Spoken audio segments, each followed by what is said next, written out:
Heck. Hey, surprise, we got a head TO here. Come on, Moon, you gotta get some hype up. I know! Hello, everybody, and welcome to From the Wake Up Week 18. We are starting off with a little opening introduction from your fellow TO Moon here. There you go, Moon. Take it away. And speaking of Hydra, there's a Hydra criminal notification. Anyways, I'll be calling back up at the end too for a closing speech as well. But the other head TO of the tournament, Ali, wanted me to read a little something. They said that they want to say thank you to every single person who's played in the tournament since it started in October 2021. Without you all, we wouldn't be here doing this, and they also want to thank everyone who's worked on the tournament behind the scenes, both past and present, and all the hard work helps the tournament thrive, and they're excited to be going to Splatoon 3 with everyone. And Ali hopes that you all have enjoyed playing it from the ink up as much as they loved running it. And they say, cheers to Splatoon 2 and can't wait to see everyone in Splatoon 3. And that's it. Everybody give a round of applause to Moon. Bravo. Yes. It would appear our streamer has just died. Uh-oh.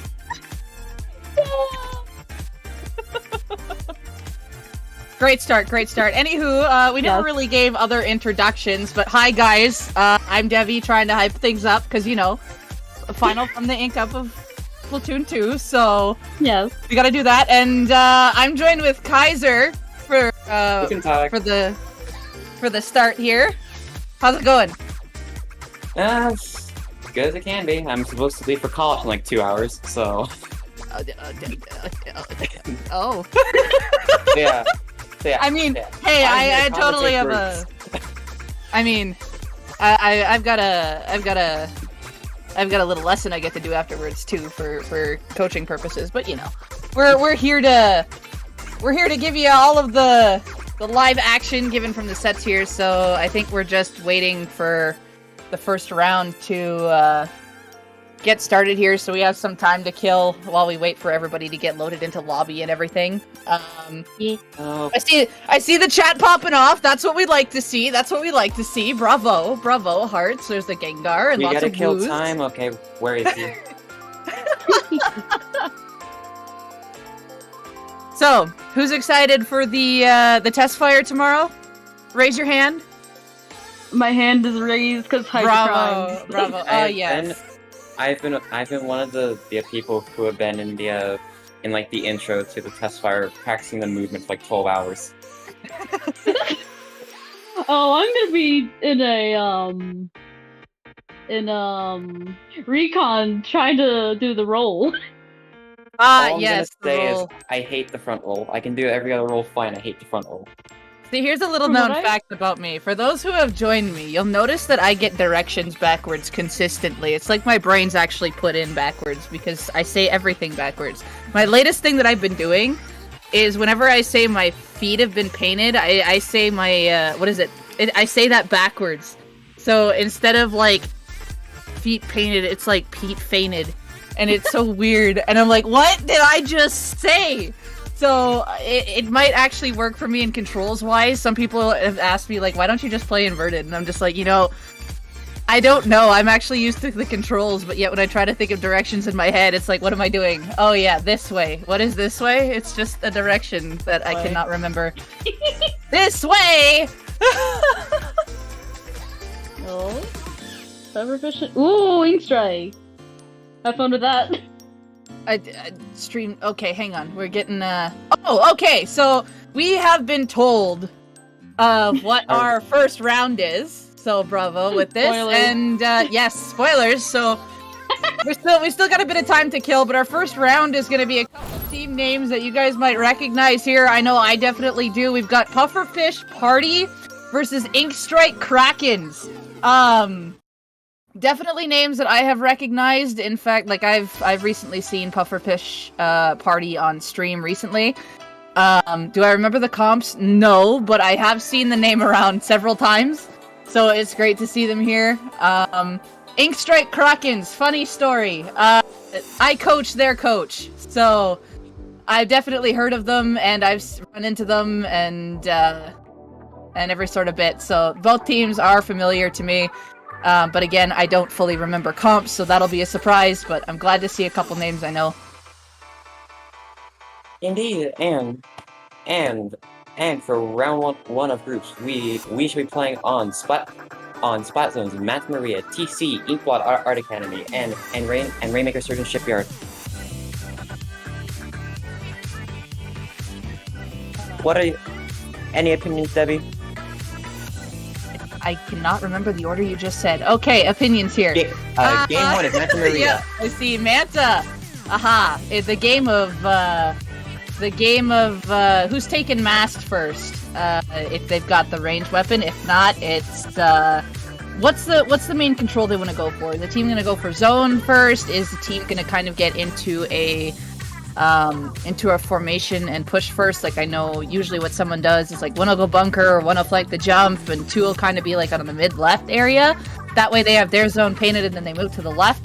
That's a common strategy you see out, or a lot of them will just play patient. They'll just take a couple standard traditions and wait till one team makes a move and they'll counter-strike. Lots of different things can happen. So, but you find a lot of very interesting events happen on Manta Maria, no matter the mode. So. Yes, Manta Maria. Lock out the map if you're not careful. Yes, this is on another one of the maps that you can get easily locked out on too, because if the other team's got full offense control, that's really hard to work your way back on. So things that basically the primary shot callers of each team have to do is that they have to make sure they're checking the map as they come back in, but also being in a place where they're not going to get taken down, and make sure their team plays it more patient, like call out be patient, get your specials, use your subs. You use those resources that you have in order to come back in. So that way you can come back in successfully without having a member go down early before you're about to execute your plan. Oh yeah, and also answer what it takes mass first. My missiles. Sorry, I didn't catch the last thing you said. I said what it takes mass first is my missiles. Ah. Are you sure about that? Have fun, Hydra. And I will, because I can beat quad missile teams, so... So can I. Yes, missiles aren't always the answer. Yes, they can displace for a bit, but if you're a team that uses missiles to scout, but you don't go in with them right away, it's actually a waste of missiles, and some people miss that because, especially if you're going against the range, you say how you want to put the missiles on the backline and get them out of the way. It's like, good luck, backline. I just did jazz hands, by the way. This is where my sarcasm comes in. For those who don't know me, by the way, in chat, I am a Hydro main, basically one trick, so that's how I got this experience. Yeah, and also for the record, I do know who Devi is. I've scrimmed her a few times before about, well, what, maybe like a couple of years ago now? It could have been a while. I've been doing this with the same team for 3+ years, so...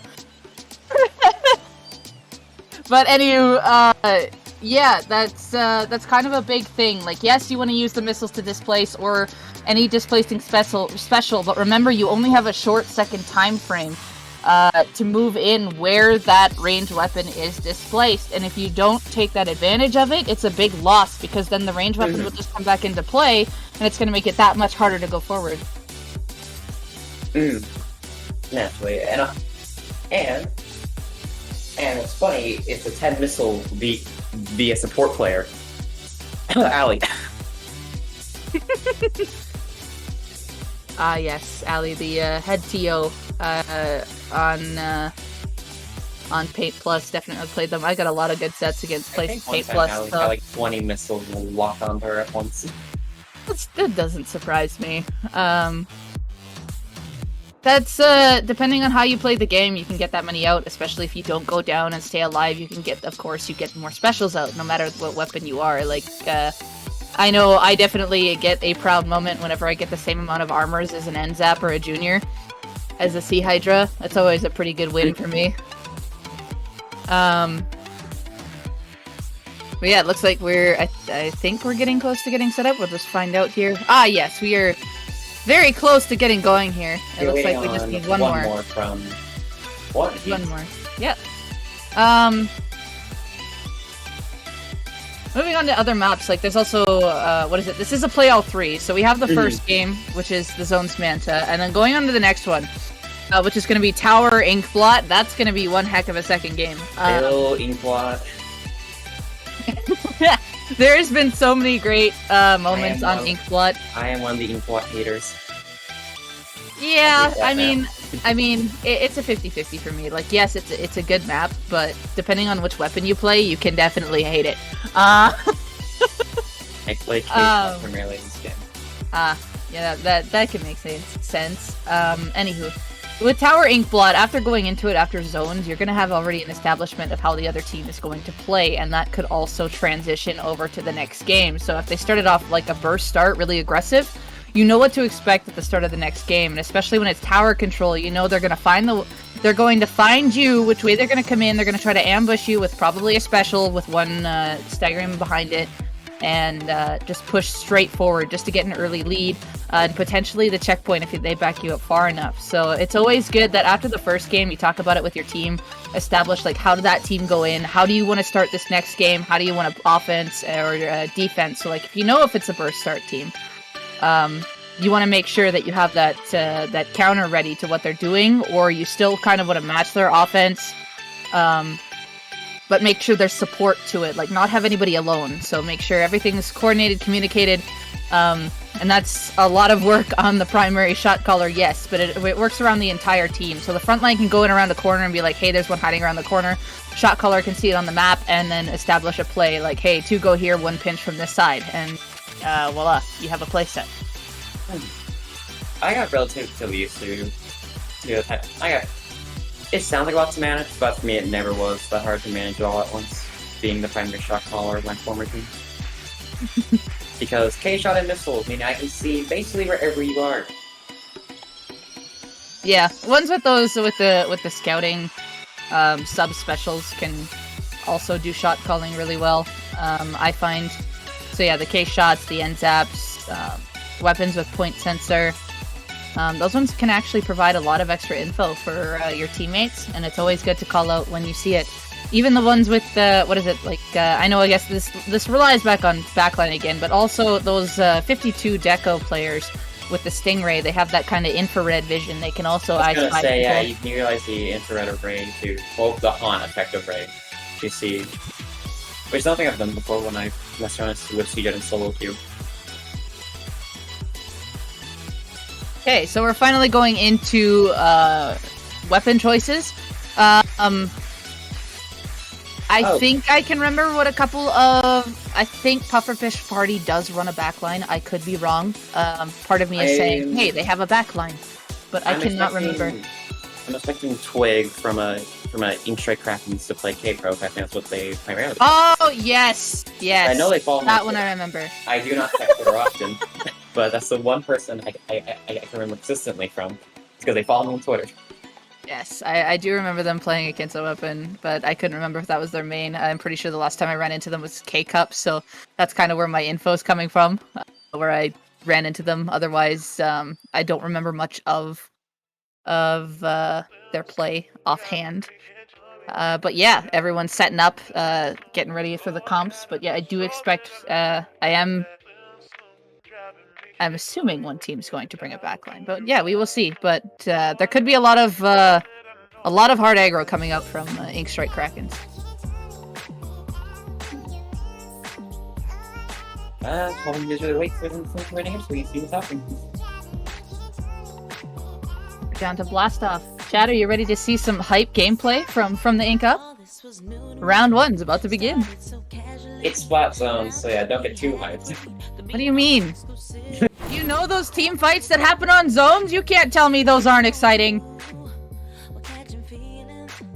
Maybe I'm biased against Splat Zones because of watching some high and top and low Splat Zones matches, but I'm just not used to seeing fights on this mode. Fair enough. Anywho, I was right. There is a backline. However, it wasn't on the team I was expecting it to be on. It looks like Inkstrike Kraken's bringing out that E leader. Gotta love to see it. The run speed Grim. Yes, run speed Grim. That is definitely one that you don't see too often, but I imagine they're going to utilize that for stealth in places that aren't turfed as well, and kind of running around on the grate and extra, just to get some extra speed around to take out the E leader. So I was gonna ask, which one not often, Grim or runs beyond Grim, or both actually. I don't know. It's a first for me. I don't see too many Grims, so this will be an interesting one. However, I do know the Grim is going to be a big counter to the E leader when it gets in. If Inkstrike Krakens can control it, then it's not going to be as much of an issue. However, we do see the E-leader going down early, and trading with a zap and brush from Pufferfish Party going down as Inkstrike Kraken's coming out from their street. They do have the man advantage. They're looking to control one zone. Bubble's coming out. The Grim trying to stop this, but the Bubble coming out the direction of the blaster. However, the meant to Bubble go down, though. Though I believe a bomb is what took him out. And we're seeing a brush fight within the brush and chaos do trade on zone, and the leader is painting the zone. Yes, fun fact, leaders can actually paint really well on zones. Not even kidding. Their shots can cover a good chunk of it, and their tap shots, they can just seal the deal. Don't underestimate any leader's paint. They got this. Anywho, it is all for Mass. Very nice placed wall from Matt here, just kind of protecting the leader from shots, but can't protect him from the missiles. However, the E-leader does paint their feet and gets out of the way. But look at Pufferfish Party trying to come in. And as Zap is pushing up, it's a push. The leader went somewhere. That's all I can say. I'm not sure really where it went. Up there. Okay, the leader has to be turned back on the wall. And currently Pufferfish does have control of the Inkstrike's bump, which is what you want on this map. Rush currently taking control of the plat. Pufferfish Party did reclaim lead. It looks like members of Pufferfish know not to push up too far.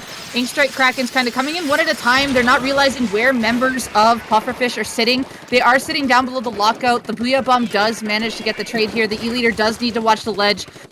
They do back up, but into a bomb, unfortunately. And Pufferfish able to keep control. Indeed, Pufferfish is fine. And the K-Gal is trying to push in. Unfortunately, he's taken out by the zap. The brush is going for a pick, and even they. Oh yeah.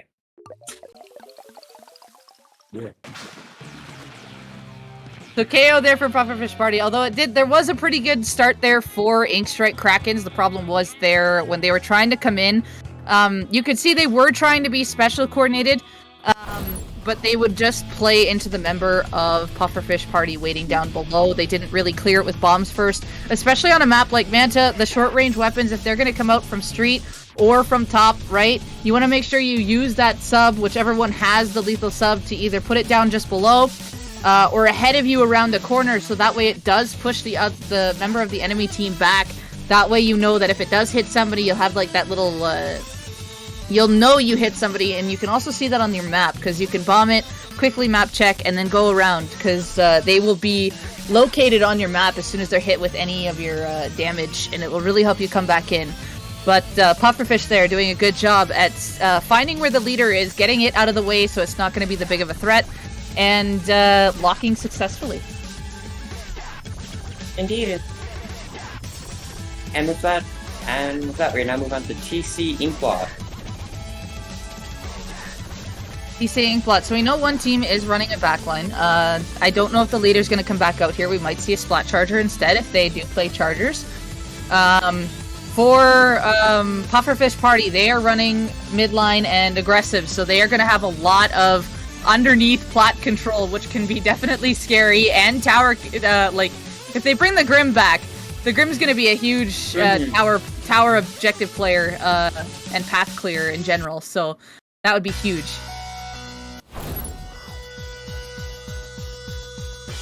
Okay.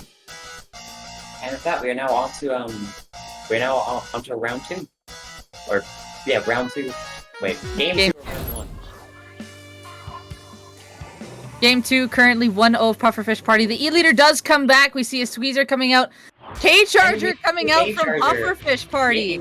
Making its return. Okay, so we're going to have an aggressive Perch Charger. That is what my immediate prediction is, because that's where I see K-Chargers go when they actually come out on this map. And you don't see it that often. I've definitely witnessed it. I've played against it. That's what they do.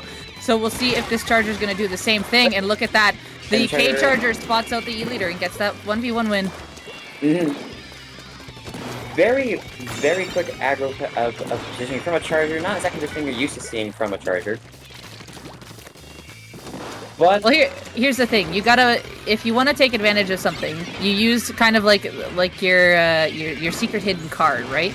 And that's going to be this K-Charger here. It's going to move up. It's going to get into a place where it can be aggro with the baller, as teammates are going to be around it to support it. So the missiles have called one out. Looks like Twig's coming in here with the bubbles, not able to find a pick, unfortunately. And the... Hello, Junior.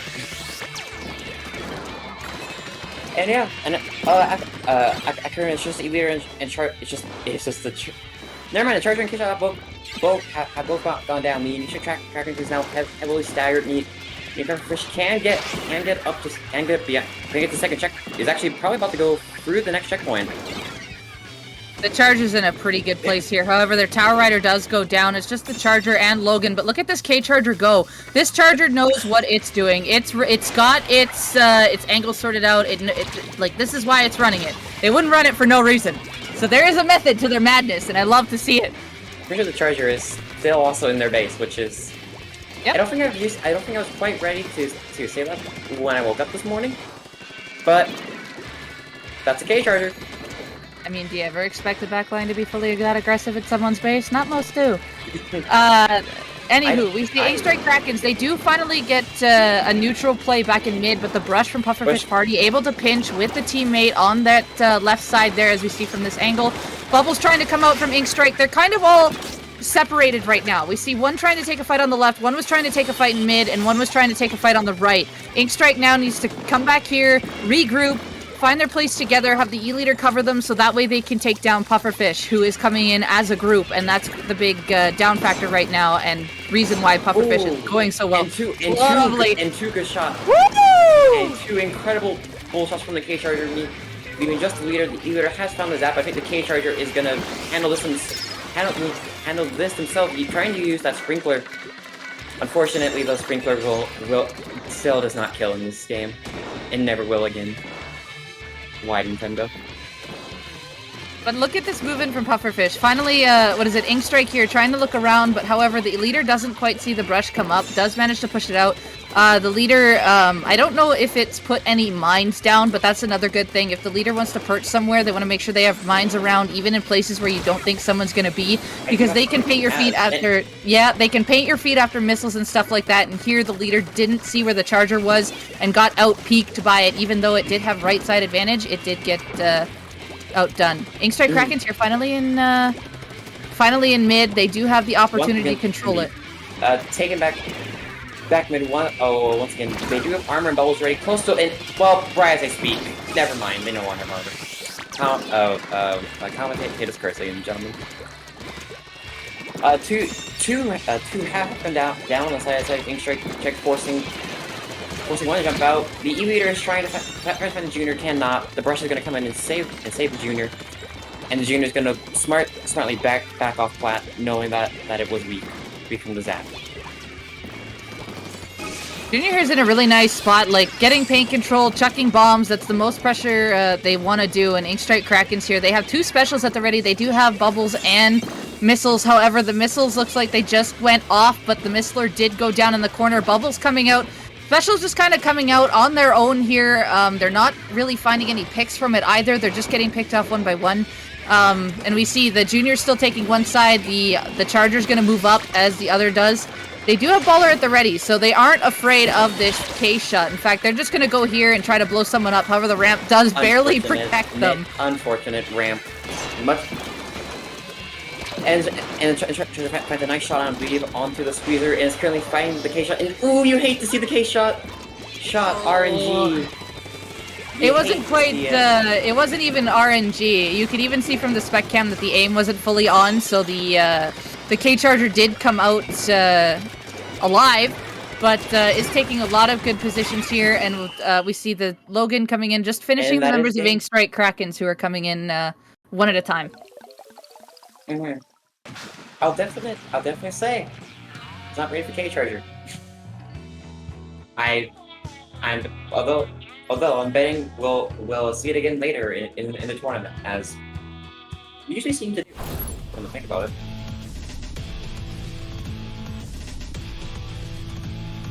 But anyways, we're heading on to now game 3, which is what did I say it was again?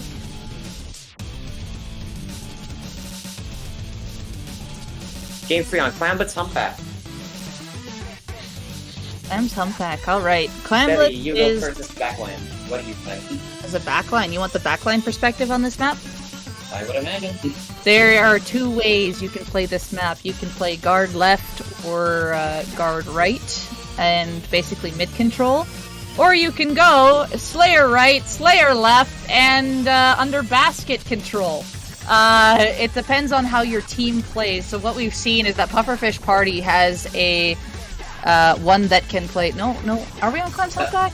I don't think it is. Yeah, no, it's Rainmaker Sturgeon. You had to have been. I was like, I don't think that's right, but I'll talk about it anyway. Oh, I was looking at quarters. My bad. Yeah, you were looking at quarters. Yeah, it's Rainmaker Sturgeon. I was just like, wait a second. I hate how this quarter resets my resets where I was. That'll happen. Rainmaker Sturgeon. Anywho, this one's hey, I have a Ray, I have a Booyah Bomb. If they're down 3 players, we can cheese the left. GG Ray, GG Booyah. However, left side is not the optimal way of pushing here because of those counter specials in general. The best ways to push here are probably sponge or through middle. And funny enough, a lot of people, when they're running through the middle with Rainmaker on this map, a lot of them will actually run up the foil ramp. If you actually have that block step painted, it's actually faster to go up the block step because you can cancel the jump and it's faster to go forward rather than going over the uninkable ramp. Yeah, Surgeon is one of those maps where there's a few different ways, really only like, there's in theory multiple ways to push. But in practice there's like 2. There are generally 2, but you always want to have the third as a backup plan. Like I said, especially if you get a major advantage, you want to definitely take that route. Or if you find yourself stuck in overtime and you manage to win a team fight, that's also the backup plan, just because this map has the funny upper base spinner jump off strat, but you know. Oh, I was so confused for a second. Yes, and spools. Anyway, let's see what we're bringing out. They're Inkstrike Kraken sticking with a similar team, and K-Charger has returned. They're wreak more havoc. This time featuring stealth jump. So really aggro charger was come off the play. And first of all, has gone to Pufferfish Party. The splash, dodging the missiles, dodging the leader, dodging the K-out, dodging everything effectively. And it's Brian has found the pick on, I believe that was the shot. They must find the pick on the Gal. Finds the pick on the leader. Uses that. This is time to push. Slash gonna opt in using bombers to paint. Just kind of do. Well, it could have also gotten the zap, but I don't think that was my intention. And the junior is just running in, getting to 20 within the first minute of the game. Very nice push. Even with the member, in all honesty, the members of Pufferfish were there. The Rainmaker could have held it under the wall for their zap or the other member to come in behind and actually shoot up or flick up, whatever one was behind it. I can't remember, but they could have been able to actually ledge camp Inkstrike Inklings for even maybe a better push instead of just kind of rushing it in. It is still the beginning of the game. They could have potentially they could have potentially knocked it out right then and there. But I'll say 20 is a really good push only being into this game. It really is. And now we see Inkstrike Krakens. They're looking to try to find a side. They got 3 down. They found 3 of them. Oh my. 3 down on Pufferfish Party. Matt does see this E-Leader, able to dodge underneath the side, or not the E-Leader, that is the K-Charger, sorry. Wrong side. Anywho, the K-Charger ballering out, which is safe choice. The Rainmaker's up in the corner. Almost we had a... The camera was a little funny there, and we couldn't see exactly what was happening with the objective, but Inkstrike Krakens taking it up the top left. It's a wipe! This is a huge opportunity for Inkstrike Krakens if they can get up there and take it. I believe that there was just another wipe of how this might Oh, they just need to go for points! They have this! There we go. They're going to oh, 1 point. Oh my god, we're having man. It's not over though. Inkstrike Krakens still have 2 members of Pufferfish Party down. Yep. All they have to do is pop it and go again. Wow, yep, and that's the Rainmaker in a nutshell. I cannot make checkpoints in this mode. But yeah, oh my god, there you go. Well, that was something. What a comeback.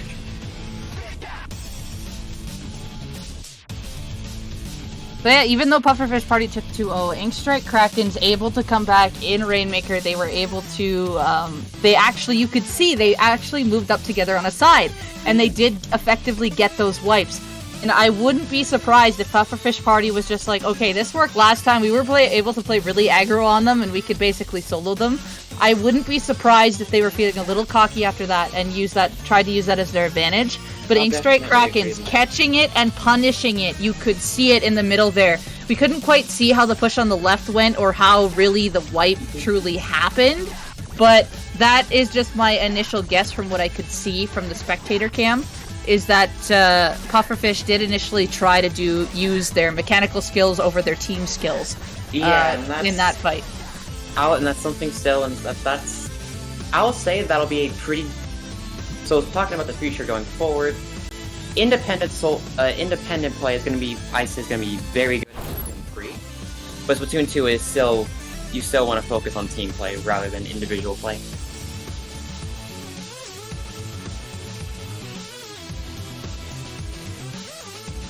But still, overall, good games from both sides.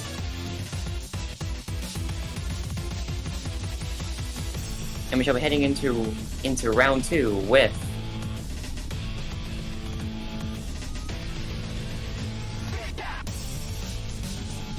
I'm not too. Oh, I think we have the stream match.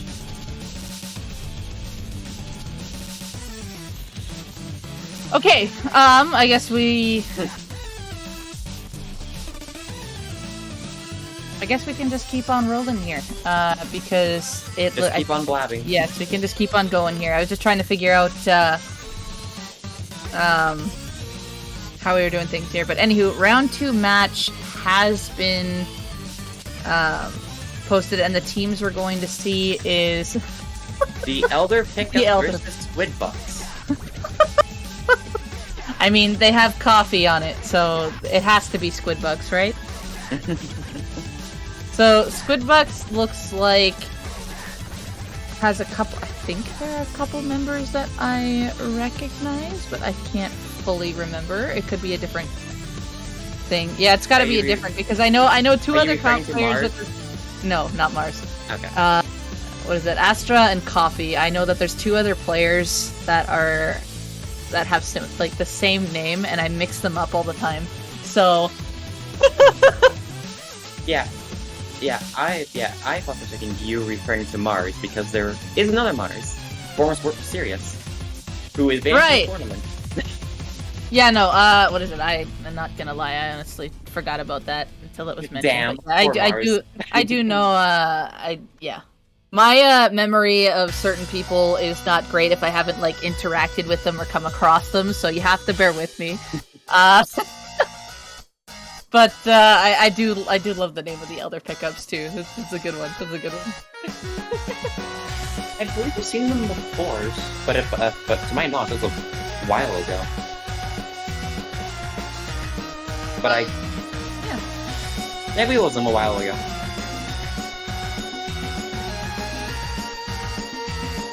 Anywho, as we wait for the room, we should begin to talk about clamblets on the reef. Oh. Clams Reef. You say you don't like ink blood, right? I do not. Reef is one of my most hated stages. Personally. Like, I know how it's supposed to be worked around, but whenever I don't have to play on it, I am relieved. Beamy shooter. See, it's interesting because it's just like, what do you mean? You're a Hydra, you can take bridge and all that. Here's the problem. Bridge is the most contested area, right? And in this meta, it's going to be controlled really easily by, of course, the shooters coming at you, or fall off. So, how to play around it is more so the sides until you can actually fully take it safely. And that's hard to do because the sides are choke points. So you have to either get there without being seen, or you have to make sure someone's going with you to get to a certain spot. So the front lines here, it's kind of a playground to them because they have cover under bridge. They can just lurk under the walls on the sides, get successful flanks on. They have the column, they have the car. It's a playground. And with it being clamblets, those routes, they all apply. There are like 4 different routes to take here. Speaking of the reef, I am pretty sure data miners have... According to something I read from, I believe, one of the data miners, reef might be returning in Splatoon 3. So, I don't know how I feel about that, but you know. Have fun, Debbie. Your own personalized hell has returned. I know, it's my problem. It's a skill issue, right? Oh, I put that on. I'm pretty sure I have it as an emote somewhere. I'm sure someone's got an emote somewhere. Chat's gotta be agreeing with me here. Just like, yes, it is definitely a skill issue. I've gotta be funny somehow, right? We are also... I believe we are waiting on I believe we're having a help desk issue, according to, or help desk difficulties, according to Moon. There we go. There's English.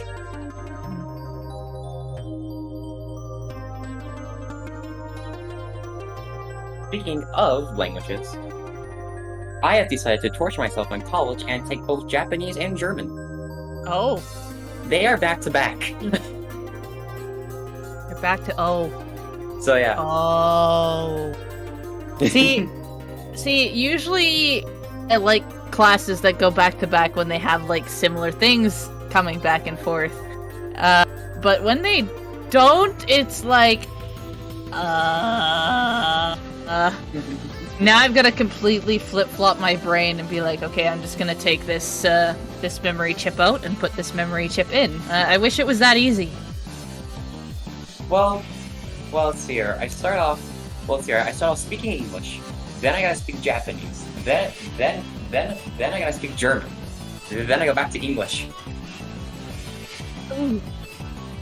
I mean, I gotta shout out those people who can actually like speak more than one language. It's such a cool thing to do. I've of course I've had to learn French for half my life, and then I tried learning Spanish in college. Do you think I can remember half of it? No.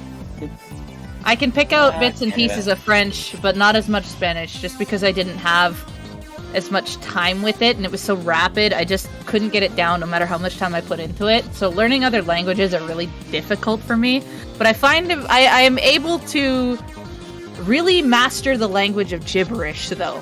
That seems to be my key. Let's see here. I've been working on German for a couple of years. I only recently picked up Japanese. Because as I put it, when I decided to start learning Japanese was, fine, I'll translate it myself.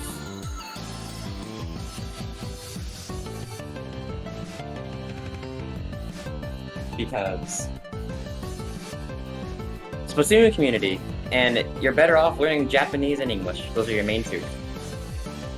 I'd like to learn Japanese at some point. I find that would be cool to do. But again, me having issues trying to pick up on second languages in general, it's like, see, I'm able to pick on something once, of course. I've had to study it for like 10 years of my life, but you know, when it's right away, it's so much harder, and then you have to put so much more time to it. And meanwhile, I'm here like, okay, I'm captain of a competitive team. I commentate everywhere, day job, and then I do side things, and it's like, I have no free time very often, and it's like, whoa. If I recall correctly, somewhere I read it, it takes about, it's like 1,000 something hours to like start getting good at Japanese if you speak English. Fair enough. Because the more closer a language is to your native language, the easier it is for you to pick up. That's why a lot of English speakers can pick up German fairly easily, and a lot of German speakers can pick up English.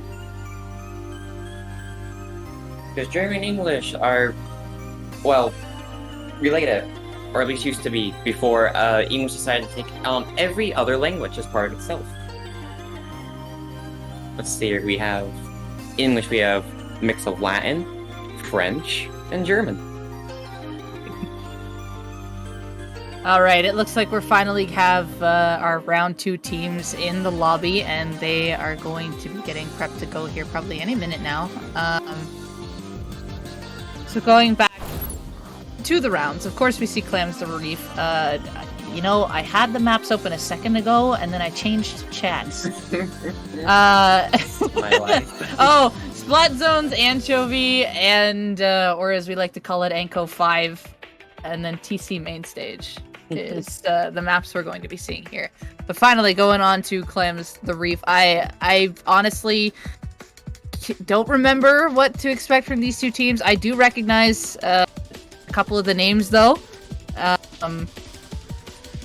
Can I pronounce them? No. So I do apologize, but I do. The one that's blaring at me right now is Ceviche. Is that how it's gonna be pronounced? I don't remember. If I butchered that, I am so sorry. But that's the one I recognize as of lately. I know I've seen them somewhere. I can't remember where. But we'll see how these two teams roll out. Indeed, and we're just waiting on one more to ready up on the side of the other pickup, and we shall begin.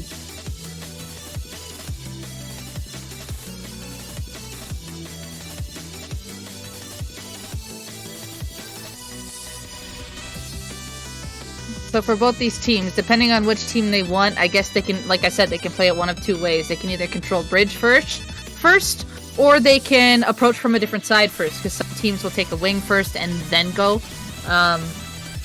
forward, and they might actually go under bridge, or they might take the right side, or they might just straight out go for the left side.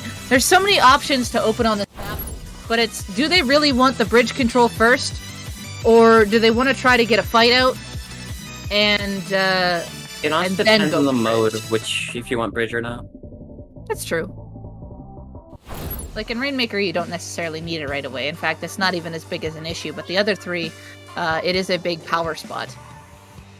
We're seeing a Crapit Deco, and we're seeing a Crapit Deco, what? A Crapit coming out. Yeah, the K-Rapid making an appearance alongside the Gold Dynamo. I gotta give a shout out to the Gold Dynamo. You don't see them enough, but I praise all Dynamo players that come and make an appearance. We're also seeing double dualies as well. A VDS and a Tetra. Those ones you see a little more often, but yes, double dualies coming out. They want to get the movements in. They want to be quick with this and able to follow up with the Dynamo shots. Look at how this Dynamo is controlling bridge right now. It knew that someone was in front, just able to put some ink out in front and allow the teammates to potentially get in closer as the Tetras do take that opportunity. Look at this Tetra go. Asphalt to the Squeezer is pushing in using his bubble. Splash down top bubble forward. There was a couple there. Anywho, they did get other members of I'm backwards here. Anyway, of the purple team coming in and even throwing clams forward to their teammates as they go back and get more clams and try to score in. However, it's just between kind of the Dynamo and the Rapid here. Dynamo stalling out here really nicely, using that Splat Bomb, using their flicks.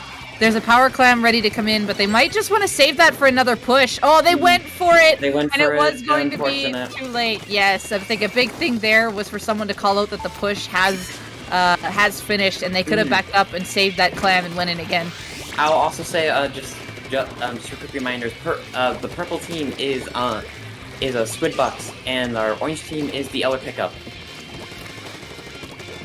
Okay, that's what I thought, but I'm just like, I know I get things reversed, so I could not remember. So I'm just gonna go by what I see. Anywho, look at this. On it. Yes. Purple taking a lot of control here. Again, going straight in with another clam. They do have missiles on them. Ooh, that unfortunate. You hate to see it. And it wasn't... Finds one, is gonna camp landing, finds the landing, and meaning now the Elder Pickup is fairly staggered. It's fairly staggered, and the missiles were able to do a thing there. Actually, it was a friendly fire missile as the other duelie ran into their friend's missile, but... You hate to see it. Purple here just has And enough that clams to end it, game. and that's gonna be it, yes. Big thing there that Purple had was a lot of cover fire. Like, they had that Dynamo and they had the shots from the dualies, able to just come around and seal the even the Squeezer with the range shots, just able to all follow up with each other. It's such a nice combination to see. So you have like the Tetris at the front line still has range, they can go in, the Squeezer can follow up, the Dynamo is just taking control, kind of painting around them, because they can work with the Dynamo's paint to just kind of go in, and then that way they're just kind of like an extension cord with extension shot fire. So the Dynamo goes down that way, or puts a flick down. They see where the range ends on the Dynamo flick. The dualies can just go in. They know they're covered, and voila.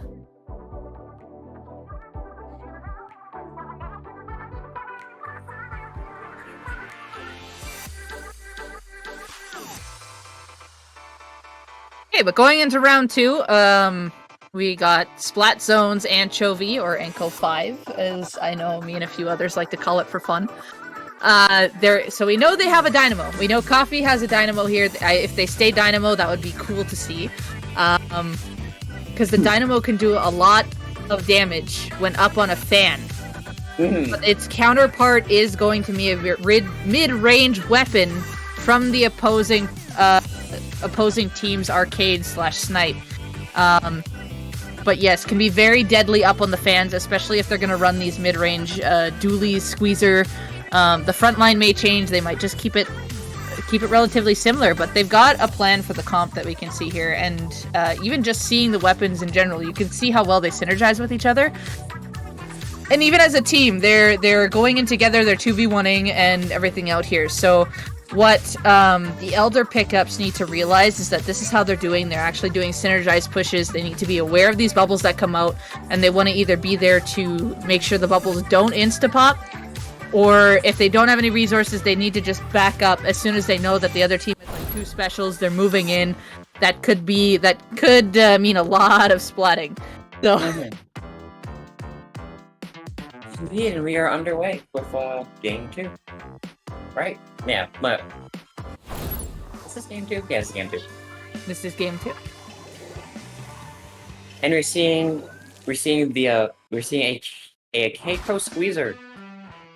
Wait. Not Squeezer, K-Pro 96, my bad. K-Pro 96. This is kind of like, how do I want to call this? The mid-range pairing of the century, I guess is how I want to put it. Because these two work off of each other's fire, and what a great initial bomb, catching out that drop from Astra. Catching the try, meaning they're gonna... Well, one of their armors will be... Actually, I think they were either... Wait, but... I think we just be a top bomb. Never mind, the gal is now down. Yes, there is 2 armors on the side of the Elder pickups from the Tri and the 96. And I do... Neatly, but both have gone down, though. Yes, they have gone down. They did... Going to be delayed. They did pop one earlier, but however, look at how the green team names something in my mind. Anywho, the bubbles are just going. Yes, Squidbucks. Yes, Squidbucks. That's what I'm looking for. I was like, I know it's coffee related. The green team's pushing in here and just locking them out. Like, you can see that they wanted to go to certain... The Try's the only one left here in the corner. They wanted to go a certain direction, but caught in the corner. I can tell you afterwards what happened. I completely saw it. Anywho, Try did jump back. Good option, but now they want to try to come in again, but beware of this lockout because there's members everywhere. And yes, unfortunately... It's too late, though. It's too late, yes. The victory splashdown from the Tetras. I said, okay, so you wanted to know how they all went down. You wanted to know how they all went down. Try. So, if you didn't see, we did see the Try's view, but if you saw literally on the right corner of their screen, 3 members of the other 3 teammates of the elder pickups. I wanted to say the elder squids. The elder pickups actually all went in together and kind of dropped in while Squidbucks was literally waiting for them there from atop the ramp. So they used the range and actually caught them all in a corner. So they all exploded. We couldn't see, like, you couldn't see them all go down, but I saw them all bunch down at the bottom, and then you could see where Squidbucks was just waiting for them. And they picked him off just all in one while the Try was able to come around from the side. No one ended up going with the Try. So that's what left the Try the last one alive. So that's what happened. And you could see it in the second one too, that they all did the same tactic. They weren't really aware of where they were still going to stand. Squidbucks had the lockout formation. So the Elder pickups really needed to make sure like they got their resources. They couldn't just hastily push in. Yes, points were coming down, but they had to try to come up with a strategy or find the way to go out from a different side or approach it from a different way, because they know that as soon as they're going to come down in the bottom pit area, they were going to get picked off. And I mean, even going another direction, yes, but they could have had a better chance maybe going up top and just having them to rely on fall off. Instead, that way they can be up on the high ground, they can use a couple of their subs to help them move in, and just try to set themselves up for an advantage, and then just push straight forward once they get a couple picks. But you could see kind of the panic settling in there, and they went in the same way twice, which was just a bit of a disaster. Indeed, and we're now heading onto TC main stage. I like this combo. This is Flank Mania, as I like to call this stage. It's not main stage, it's Flank Mania. Any weapon can flank here successfully if they have the right awareness for it. And we see the octo shots coming out from Astro with the drop roller. I was gonna say, we are seeing Squidbucks forgo Squeezer in favor of just more aggression. Leaving mostly their Dynamos just to be their midline. And the Dynamo can be aggressive to help follow up with these comps, which we are seeing them doing. They are still being kind of like their backline, but still playing up front with their frontliners at the same time. Missiles coming out, spying the members of Squidbucks. One does happen to go down in the middle. Squidbucks trying to... I have it backwards again. Squidbucks here actually getting the pick on the Elder pickups. Yes, that's correct. And going from there. And hello, baller. Oh, not... What a fall-off pick what there from the Tetris. Or not Tetris. Dualies. It's a dually. One of the weapons. I have a hard time focus on what the weapons are right now. I don't know why! But, I was more amused at Stamping not working. Fair enough. Anyway, look at how this this Rapid's kind of coming in from the side here with the teams just looking to get control of their snipe again and potentially stop this tower at checkpoint. However, the CDS... not CDS, the DS on the tower able to go, and it looks like the members of the Elder pickups got caught down below and did end up losing the fight. Meaning it's out. And the TC has gone down, but what a read by the Dynamo! Did you see that flick? I saw that. Yeah, did you see that flick? No, that was an incredible prediction. But yeah, the Elves are just heavily staggered right now, and Squidbucks is just all in their base, and Tower Drift ends the game. It literally just as soon as game hit, the splat happened. It was like, okay, yep, there we go. So it wasn't even Tower Drift. It hit game, and then they went down. Oh. But yeah, I said let's talk about that book again real quick. That was just incredible. Bravo for the Dynamo for the raids, and as a person who, like, when you play a slower weapon, being partly psychic is something you want to have.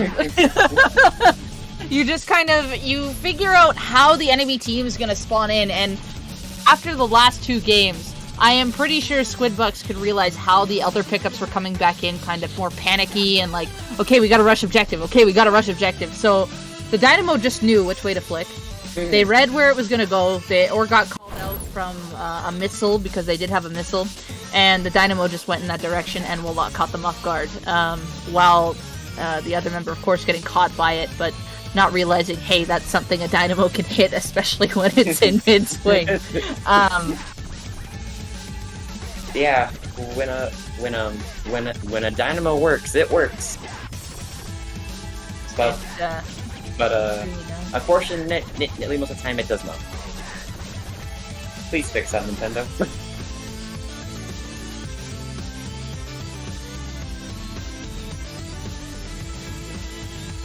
Okay. We shall let you guys know the teams in just a moment.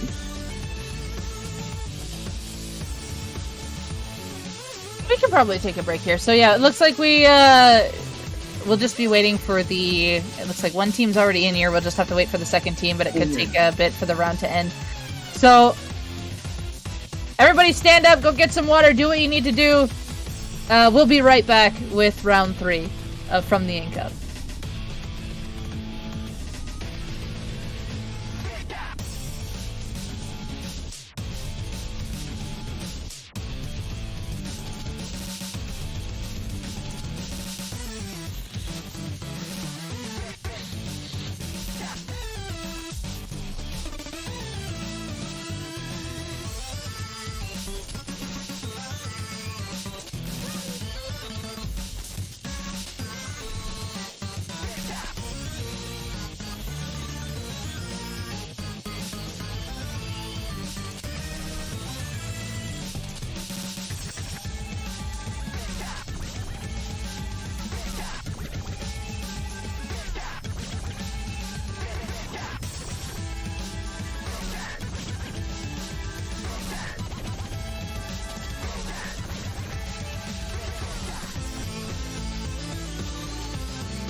Alright, everybody, and we are back to the third round of From the Ink Up Week 19, also the last From the Ink Up of Splatoon 2.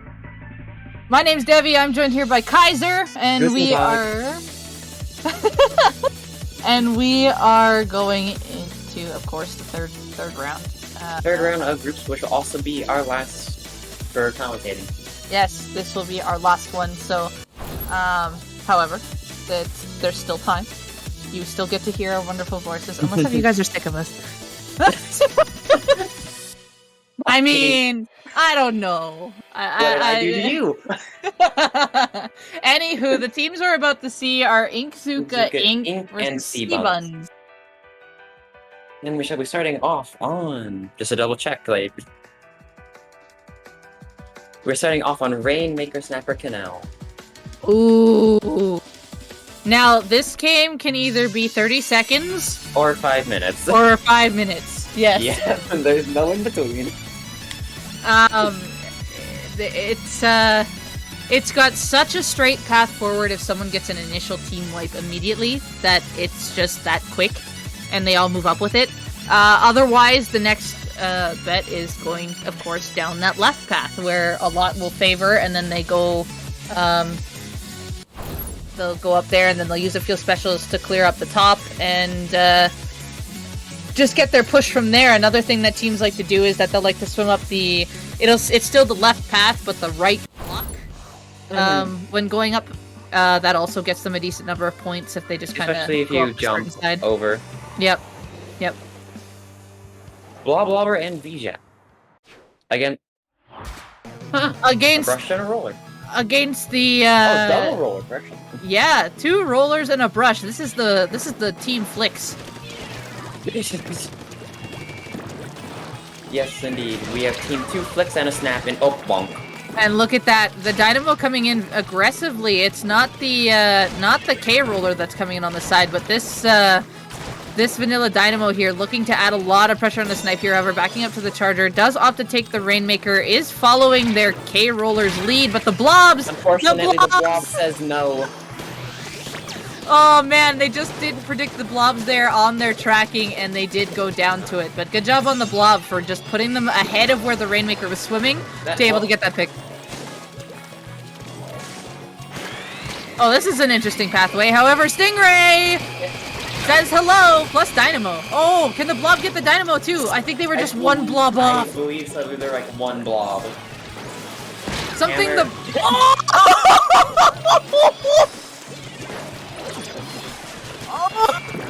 It says hello. Oh, I felt that. Okay. What a hammer from the K brush there. Bubbles coming out from the roller, and this the Dynamo player here with the Rainmaker going through the bomb rush, just being like, I have time before it explodes. Gets it all the way up to 13. 13. A really good push for the start, still. Or a really good push in general in this map, I think. It is gonna be really hard to get up there. I am still recovering from that hammer. So now here's the thing. So I believe this is C-Buns who have the Rainmaker right now. They got flank. That is a team wipe. Wonderful flank. Yes. So the thing for C-Buns right now, they have to remember there is a lot of fall off being put out by Inkzuka Ink here, and if they want to try to take it the same path, they have to get at least 3 of them down because all that fall off is going to add up. Look at that! They did it! 3 of them are down. However, it is on it's on their side, unfortunately. So they did defend it. So now they gotta try to do that again on the other side, and it has been shown that they can do it. They just need to be careful here. Nice backup from Chirp here, realizing, hey, the Charger's looking at me. I need to back up. Bomb Rush coming out here to clear the street, pushing back the Charger. Armor, meaning this Splash is going to go in with this. Is going to try and finds one. Can it find the Dynamo? Oh, unfortunately, but the Dynamo, Brush, and Roller were all on... Wait, the Dynamo, the Brush, and the Charger were all on Overlook.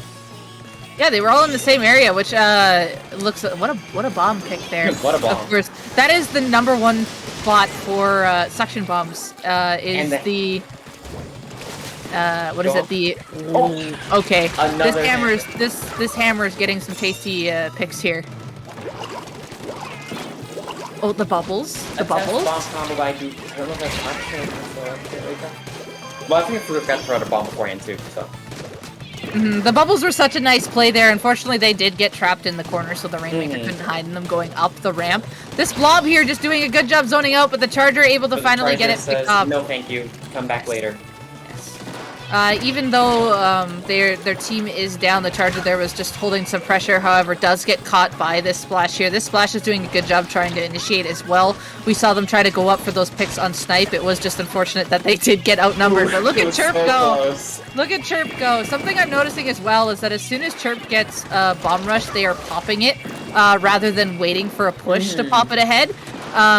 So if it's something that the team can coordinate, they could use that Bomb Rush to push ahead. They do have double Bomb Rush on the side of C-Buns, so they could opt to use that as well.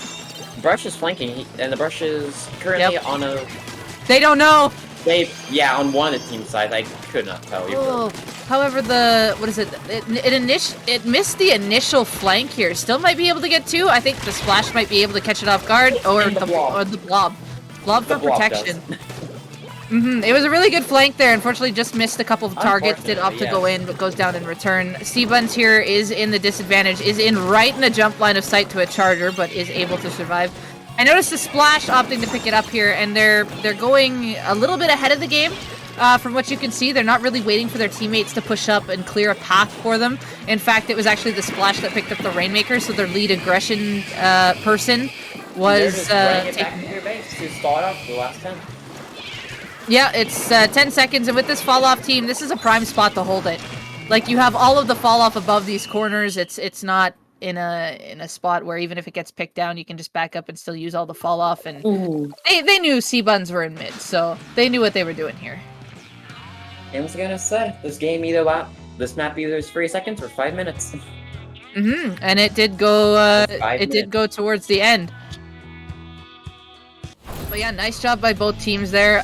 What is it? The initially from Inksuka getting that really strong push ahead. I love what the K-Roller's trying to do. The K-Roller being the primary path maker for the objective. In this case on Rainmaker, you could see it was this way, and it's just like, hey, come with me. I'm gonna guide you. I have bubbles. I loved seeing that teamwork there. And with C-Buns, if they could coordinate with the double bomb rushes, because they did have them, I noticed, like I said, the Splash had it. They popped it right away instead of using it in the primary corner for their Rainmaker carrier to potentially do it, but instead they ended up taking the Rainmaker, and it kind of turned into a solo game for the Splash. And just hoping, like, hey, everyone come behind me, I'm gonna try and do this. What's gonna sound weird is if K-Roller had, is it custom range of... Is it custom range that has... No, that's B range that has curling ball. That has curling bubbles. Yeah, V range I believe has curling bubbles. I honestly think that K would have worked fine on K-Roller. Because you can bomb combo with curling. It's just...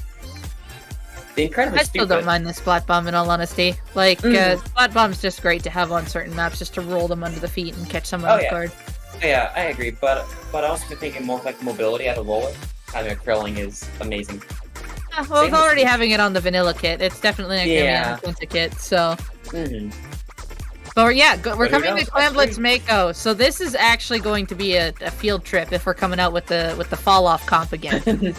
Against, what is it, 2 rollers and a brush? That'll like yeah, it's actually going to be hard to press. So the long-range shooters are actually going to be really key here for stack control if they do come out with this fall-off comp again. Because they are going to want stack.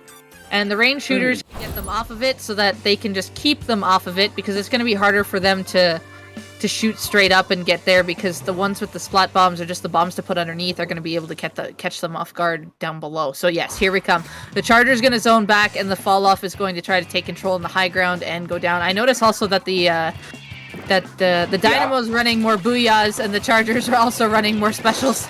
And the our K brush has switched over to V brush. V brush as well. V brush. Yes. So that will be the auto bomb and inkjet. And that is 2 early picks on for for the roller team. I forgot their name. That's Inksuka. Thank you. Yes, that's true. And the missile's almost finding the charger. Yeah, it almost does find the charger, but the charger, knowing where the missiles are going to land, going to stay in place and just keep back that member on the left. Ball, Bubbles, Ray, everything's happening here, and Inksuka going to get the initial score here. They already got it down to 45. This is huge. Yes, the Booyah Bomb coming down in front of their left.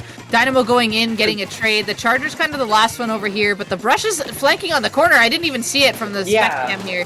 I think the Brush is just trying to be annoying. Yeah, no, it's a nice thing. The Brush is going to stall to get the members back into mid-control so the Charger can still zone, and that's exactly what's happening. Brush is coming back, going to try to pinch with this Dynamo. Great pinch. Look at this teamwork! You see the Brush and the Dynamo go! What an odd pairing that I was not expecting to see. Brush what do you mean odd pairing? This is a golden pairing. I coach a team who runs this, so... I see it all the time! Anywho, coming right back in with another clam. Here come the Bubbles, but they're gonna just hide underneath. That Roller able to duck underneath that shooter. The Charger able to cover. The Blob is trying to hold back here, or push some people back, but they are alone, so we'll see how long they can manage to hold their ground. That's just unfortunate to have happened to you when you're climbing a wall. And I know this Dynamo holding a lot of pressure here. Dynamo is really strong on this map, as we can see, if they get the sides or can just get flicked from higher above. Just waiting in the corner till this jet backs off. Brush gonna probably jump into the Dynamo. They're gonna work together. Brush is probably gonna take this right side, and they're gonna try to find another push in. Booyah Bomb's gonna try to guide this way. And the Brush is gonna has found one on the V-jet, meaning the missiles are gonna be delayed, and the splash goes down, meaning C-Buns have kind of lost their ball, and they're scoring. Yes.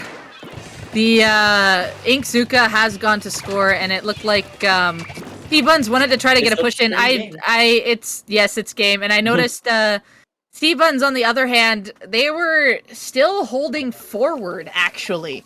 When Inksuka had broke the basket, they threw their clam up as well, and just kind of out of the play there, realizing like, we have this, we're here, we can push. Your basket's already broken, unfortunately. I hate to break this to you. And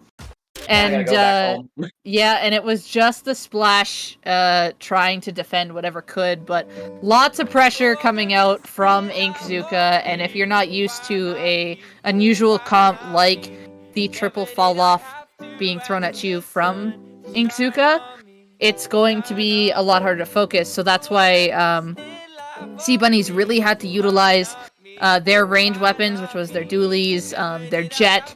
They had to be the prime controllers, and their front lines had to really make sure they kept the paint down, because that's what's going to counter the rollers. It's going to be able to put the back. The Brush, you're going to actually be able to see their paint tracks on the side, because we saw the Brush flanking, we saw the K-Roller just kind of coming in, and then the Dynamo and Charger kind of holding one's back, and they were just able to kind of push straight forward.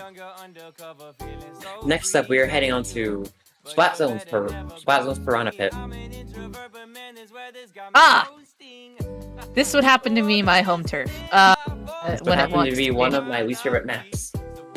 I wonder why. Shush. Splat Zones Piranha Pit. This is I don't need your sass. Oh, I already gave it. Sure. Anywho, this is definitely a favorited range map with a lot of choke corners, so front lines do struggle a bit when the range does take control. But we know what Inksuka's running. That's literally conveyor dominance. I will say I like this combo more than I like Clamblitz on this map, so... Well, here you actually have different methods of kind of coming around. In Clamblitz, it's just kind of a straight path and trying to hope you don't die in the corner. Well, unless you want to be quirky and try and go across the rail. You see a lot of people do that, and that's the distraction method. I could see, like, Brushes love to do that. And if this was clams, I bet you their brush would Someone be would doing try that a it, lot. yes. But with this being zones, what a lot of people do is that once they get control, one's actually going to sit around where the clam goal would usually sit and actually distract. Because it'll lure people back away from the objective to go take out this player because, hey, there's a player on our side. Why are they here? Let's get rid of them. Instead of actually pushing objective first and then focusing on the one from the side. Because yes, the one from clam goal can come back in if you're going to claim the zone. But you can claim the zone faster as a team rather than one just being here like, hey, I'm over here. Look at me.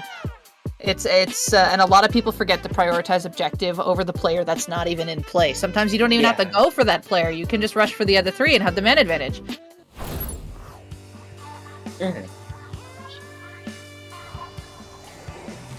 And with that, we're heading on to this match. With it appears a K-Gal has decided to appear. Yes, the K-Gal has decided to appear, changing off of the Octo Brush so that they do have a kind of a wall protection shooter. And we see that the other team actually brings out a brush of their own, the C-Buns. And that's a full wipe on C-Buns. It is a full wipe. It looks like C-Buns wanted to try to establish a similar strategy that Inksuka was going, and have the brush try to go in and put down a lot of turf and just initiate. But you can't do that alone. You have to do it with teammates. And now they have extra range with the vertical from the Dynamo, the Charger shot, and now the 52 can lock out over ledges, which can just basically set right here for the rest of the game. It looks like C-Buns actually opted to go out on their right side. They did manage to neutralize zone there, but of course they weren't going to be able to get capped. Looks like there was a neutralize there. Is there actually going to be anything else? No, because they are getting caught out from the side. But they did neutralize the zone twice. So they are definitely finding a way around to come in, and this is a big match. The Jet so can establish the side they're on. Yes, the Jet has found the pick, but then going in afterwards alone. Yeah, that's nothing you want to do, especially as a Jet. And hello, blob. A bomber test going from the blob, and the Dynamo find two. Back in it though. Didn't quite see, but here's kind of a prime example. Oh, the bomb. The bomb. They may not have gotten objective, but they got the bomb. Got the bomb. So you know what? That's a victory in my book. It is kind of like it's one of those moments, I guess, where they just kind of knew it wasn't going to happen, so they got the bomb instead. But it was just they're focusing the player rather than objective, because the dualies could definitely paint over that, especially with the comp that they're facing. It's a slower painting comp, and the dualies paint faster than that. So they could have actually probably neutralized the zone until the Dynamo got a flick off, and then just do it right again, and at least stall until their teammates came back in. It's not over yet until it says game over. You never know what you can kind of do, and with the dualies having that extra range, they could paint over. They definitely had the capability to do that until their teammates came back in or they ran out of ink. But with that is the end of groups. That will be the end of groups, and that is also the end of our commentary run here. So, Kaiser, where can people find you? Yes, you can, like always, find me on Twitter at Kaiser the Hudson. I believe you got credits this week, so you should be able to see how to spell that. And Debbie, where can they find you?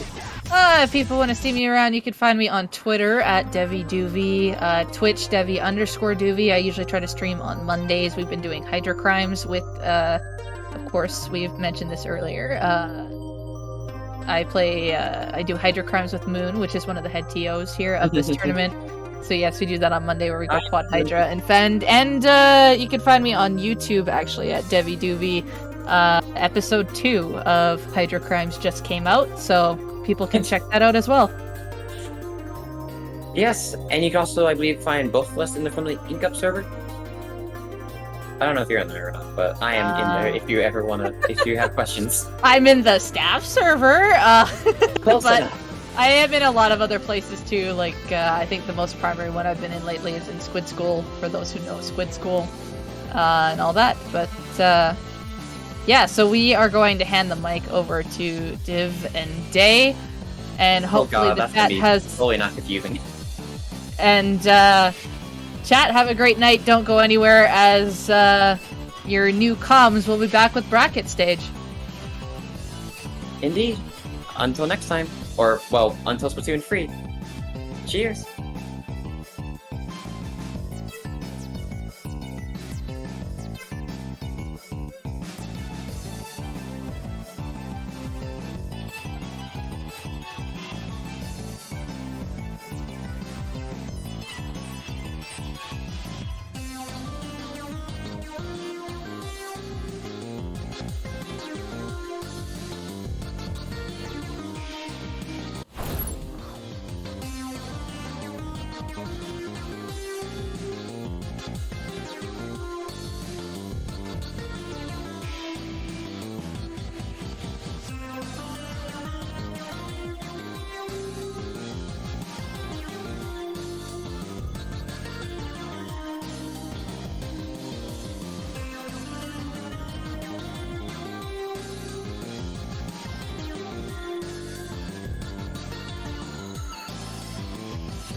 'cause all that I know is that ransom driving me can't tell me without do your ransom.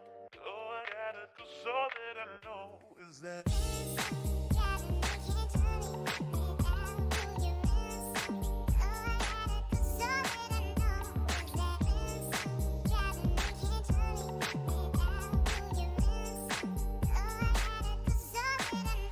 This was new to me, started so casually, and I thought we had agreed there'd be no exclusivity. I thought that we were cool.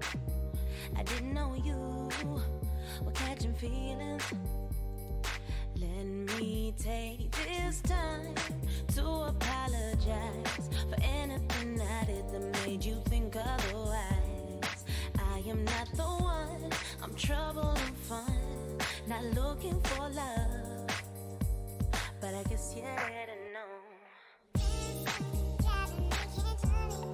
Guess you didn't know. Oh, I guess you didn't know. Guess you didn't know.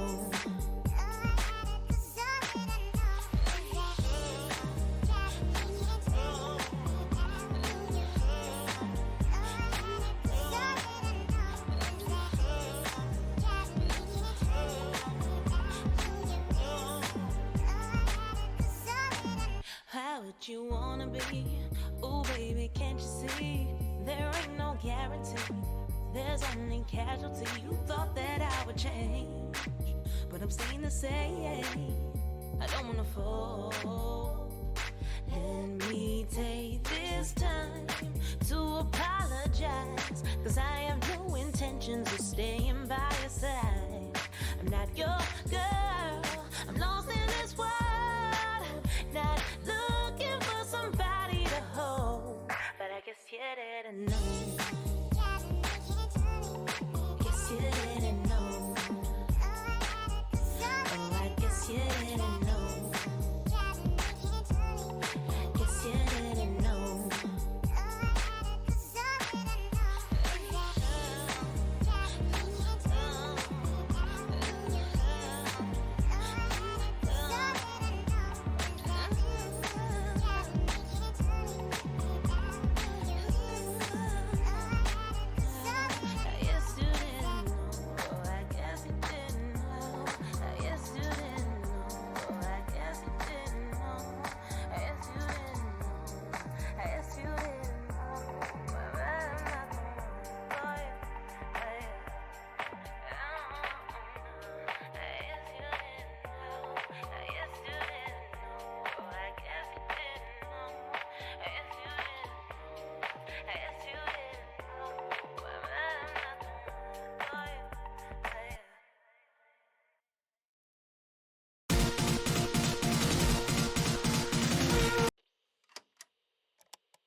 shine on me. Okay, okay, okay, okay, okay. I've been stuck inside my head from November to May, but now I got these blue skies, palm trees, new eyes. Y'all can take the green stuff. I'll be on a view high, new vibe.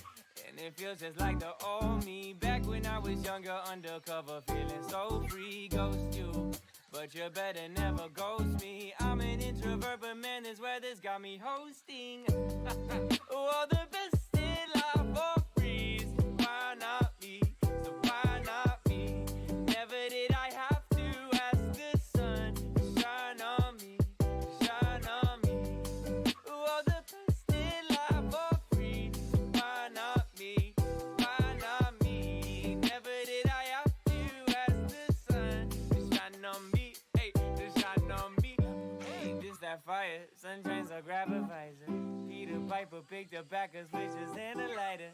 Ha, getting higher? Now, right now we're getting higher. Sunny D got us like Icarus, except much drier. My confession, sunshine is my obsession. You'd have probably noticed you're way too possessed by your possession.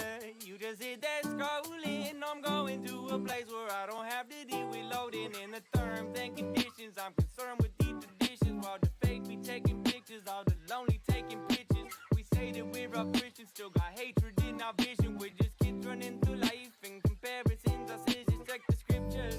Wake up, breathe, relax, remember, ayy. There's way more to life than getting retweets on your Twitter, ayy. Baby, put your phone down, put your phone down, put your phone down.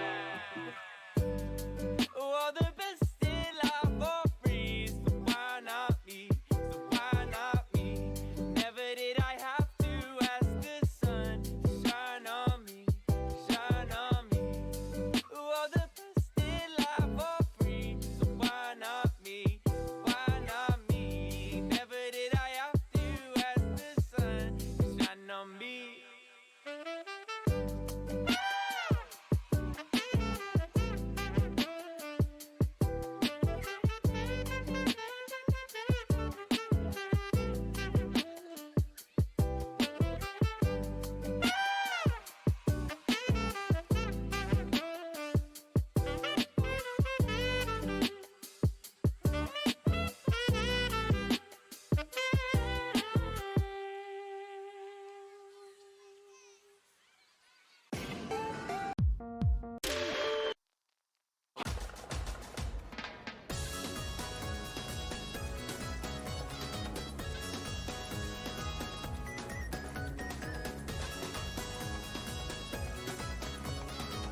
Alright, welcome back everybody to the final edition of From the Ink Up, Splatoon 2. I will be your commentator for this bracket. I'm Div, alongside with my fellow friend.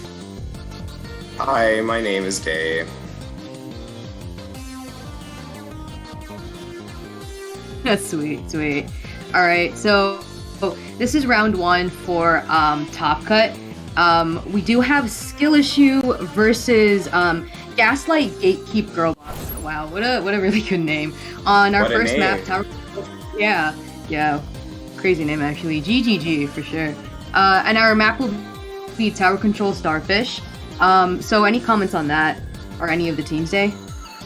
Personally, I feel like this is one of the maps that focus more on aggressive play and relying on those flanks to get pushes started. The layout is a little more linear in terms of how the map is designed, but if you can utilize those flanks, then you're gonna have a good time. Oh yeah, absolutely. And I am informed that both teams actually do have a backline. I believe Nemesis plays Hydra, Dynamo, and Explo, and I believe Aizen in there as well. And I know he plays some Explo. So seeing some like backline action would be very interesting coming out of these two teams. And Expo isn't normally the choice you'd like to have on tower control. Really, you want something more mobile, something that can ride the tower easily. But then again, it's really just what these two teams feel comfortable running. Oh yeah, for sure. Wouldn't be opposed to seeing a Hydra or Dynamo coming out in the side of Skill Issue. Since they're both really good in range, and they also perform well in terms of area denial. Just being able to sit on that snipe and just deny, basically, kind of almost in that mid control. So that'll be very interesting to see and how they play off of that. Yeah, and I haven't done my research on either of these teams, but you seem very, very knowledgeable about this. So yeah, it's gonna be really fun. I'm gonna be honest with you, yeah. Yeah, no, I'm just gonna be honest with you.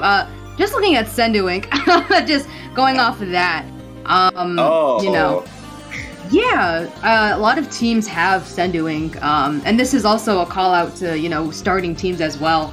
It's definitely notable to start a Sendu Inc. on on teams. Because it helps with commentary purposes. I know IPL definitely stresses on it. So being able to put yourself out there on Sendu Inc. with teams is definitely helpful for commentators to just understand you guys, understand your play styles and your comps, and get to talk to you guys, talk about you guys more. As we wait for the final mapper, as I say that, they do come in, and so we shall get started for you soon. And is that something, just relax and have fun with your comps. Like something low level like this is, you're not going to see these often. And with us heading into the next game, we're just really going to see teams experiment and just try their best. Oh yeah, for sure. Definitely taking a break from, or not even a break, but just leaving that space of that Splatoon 2 meta that's been prolonged for so long. Definitely diving into Splatoon 3 will help kind of break that meta, and also just being able to see these low level teams play different comps really is refreshing to see.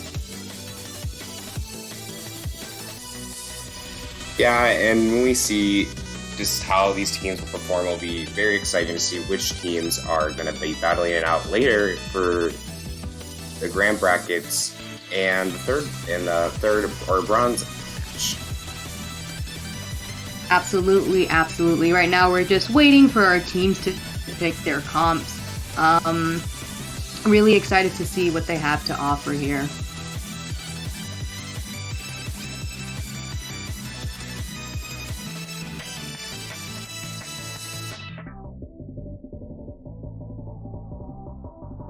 Alright, looks like all teams are readied up, so we'll be entering the match very shortly.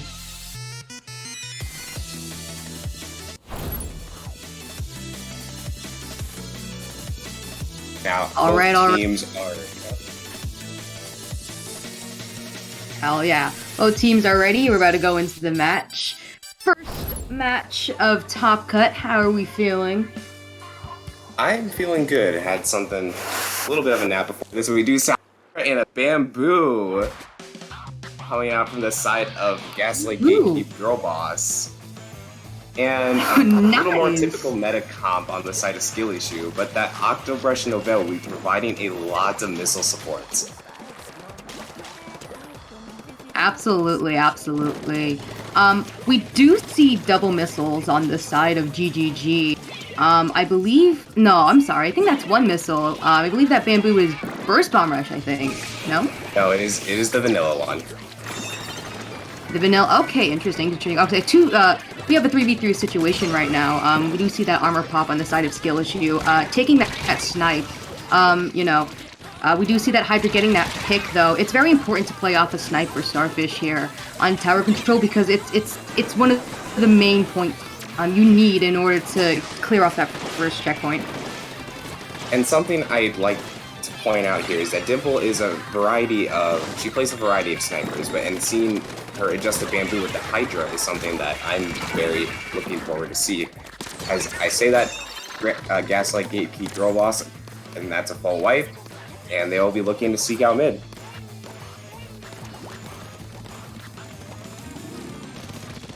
Alright, nice. Looks like GGG has 2 specials up, 3 specials up. They get a pick here. This is probably their time to push as they pop armor to start clearing out that first checkpoint. Now, it's very important to get that snipe as always, so that should be Slayer's job to just clear out that snipe. And we do see a very aggressive Hydra with the bamboo riding the tower. They are very much contesting for that lead.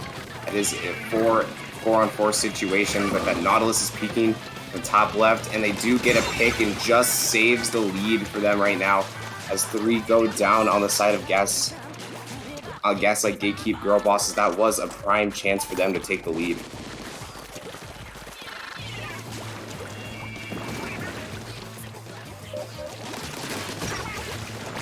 Right, absolutely.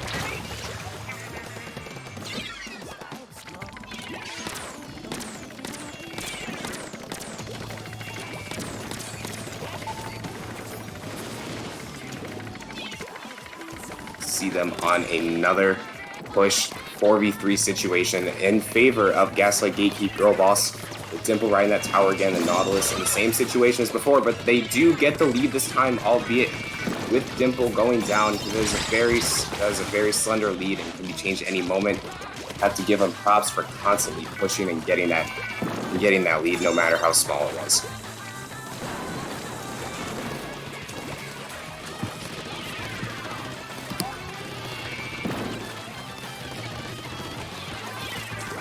Yeah, absolutely. Just seeing, that close reach on the side of GGG's, it definitely shows that these teams are very talented as well. We've been able to see what happen. It's one down on the side of GGG. See Mocha here on the side of Skill Issue being very patient. They have that Inkjet. Use it or not, it's up to them. Now they won't have to expend it now because that is 3 down on the side of Gaslight Gatekeep Girl Boss, with most of the specials from the side of Skill Issue coming out very, very quickly as they are looking to defend that tower from any closer from that checkpoint. Yeah, we do see GGG struggling to gain turf control here. This map is just practically green at this point. And they just keep getting picked off. They really can't afford any more picks, and they really just need to respawn, focus on throwing bombs, and just trying to gain control of their court to not end up in a KO. And honestly, that is probably the most likely scenario here as they are 3 down, and that will end up being a KO for Skill Issue. Struggled a bit towards the middle of the match, but got their footing and was able to really much breeze to a first match KO. Absolutely, absolutely. That was really good. That was a really good performance from both teams. Really nice to see that Hydra come out. Especially in this time where we're transferring from the Splatoon 2 meta into the Splatoon 3 new meta. So really nice to see that that change of custom Hydra. Really good game, really good game. It's not over yet. It is a best of 3. I want to hear your thoughts. On the side of Gaslight Gate Girl Boss, that Hydra and Bamboo comp, what do you think would have worked out? I think, okay, because it's Bamboo and Hydra, right? So both weapons really need to rely on mobility. So having 2 shooters can, absolutely be fine in terms of paint. However, when it comes to, play style wise for the entire team, you have to pair up with them. It's a backpack off backpack situation. Both Hydra and Bamboo do provide kind of that far range that K-Shot and Zap can't really get. So if they do continue to run similar comps, like their tower control comp, they should definitely pair up a little bit more. It does a lot of chip damage and a lot of pressure. So generally pairing up would be, the optimal and best play for that comp. And I might believe that the Hydra player on the side of Gaslight Gatekeep Girl Boss may be switching over to something a little more aggressive, maybe perhaps a Knot or Mini to support their team. I feel like Dimple may go to what is best for her, and that vanilla splatter scope, provide that ray, or maybe we will see a CJ. Absolutely. It is Rainmaker on Manta Maria. No, we do still see that Hydra Bamboo. Really like that. I believe that is same comp from Tower Control. Both teams, yep, same comp for both same teams. Same comp yep. for everything. Okay, that's very nice. It is a quad shred for skill issue. They do have a Hydra, so I believe this pop will go to GGG. And yeah, something very interesting to see as this plays out is that you will see a lot of pops very quickly and just looking to stall out the other team for as long as they can with those pops. And with those 4 object shredders, that really just helps your team, and especially with the weapons they're running, that really gives them an upper hand in popping. Absolutely, absolutely. We do see one-off respawn on the side of skill issue as GGG is gaining some turf control here and just starting off a push, which is what they need. Hydra is only one up, running that Rainmaker down to 26. No way. Oh my goodness. No way. Whoa. Oh my god. Oh my god. Holy shit. Holy. Holy crap. The last thing I expected. Absolutely. That's what you call a Rainmaker cheese right there. No one focus on objective. Just letting that person just KO. That's a 30-second KO if I've ever seen it. Oh my god. And I hate to put attention on myself, but this happened to my team in Super Jump. We were paying attention to the Rainmaker, and someone took it to that far left side, and we didn't bother paying any sort of attention to him. Oh and yeah, that's absolutely. Just another one of these moments. Oh my god. Yeah, it's just another Rainmaker cheese, you know what I mean? It's classic, You have to pay attention to objective or else you'll end up just like how Skill Issue ended up losing the game, giving a win to GGG, making this the game point for either team to progress in the next round of Top Cut. Oh my god, that was quick. Was not expecting that Hydra to go all the way. And a transition into a more balanced map in Humpback. It's going to be a lot more aggressive than people may really think it is. Do you think we'll see the Hydra again? I genuinely think we will. As much as I do want to say no, because backlines, personally in my opinion, is kind of a big issue for Clan Blitz in general because it's such a fast-paced game. Clan Blitz is a flip-flop map. It's just a flip-flop game mode where control goes to anyone at any given time. So having a backline, be there kind of slows that flip-flop a little down and can definitely be a disadvantage. But if backline can, be, if they're able to just focus up and just, find the right, right positionings and things like that, I think they may be able to pull it off. And I do feel that a bamboo will keep being played on here, and I feel like there will be a lot more brush depending on how these teams feel, because brush is usually a preferred weapon in this type of game mode, and we will be ready soon with the final person being not readied up yet, and we will be ready for you shortly. Absolutely, absolutely. What do you think of Slosher on this map? Honestly, using the ledges to your advantage. Oh, we have a DC. DC. All right. Well, we'll just let the other team KO and then bring him back in. But going back, what do you think of Slosher? Yeah, back to your question on the Slosher. Using those ledges to your advantage can provide so much more fall off. You have so many ledges, especially in places like Snipe or Half Pipe.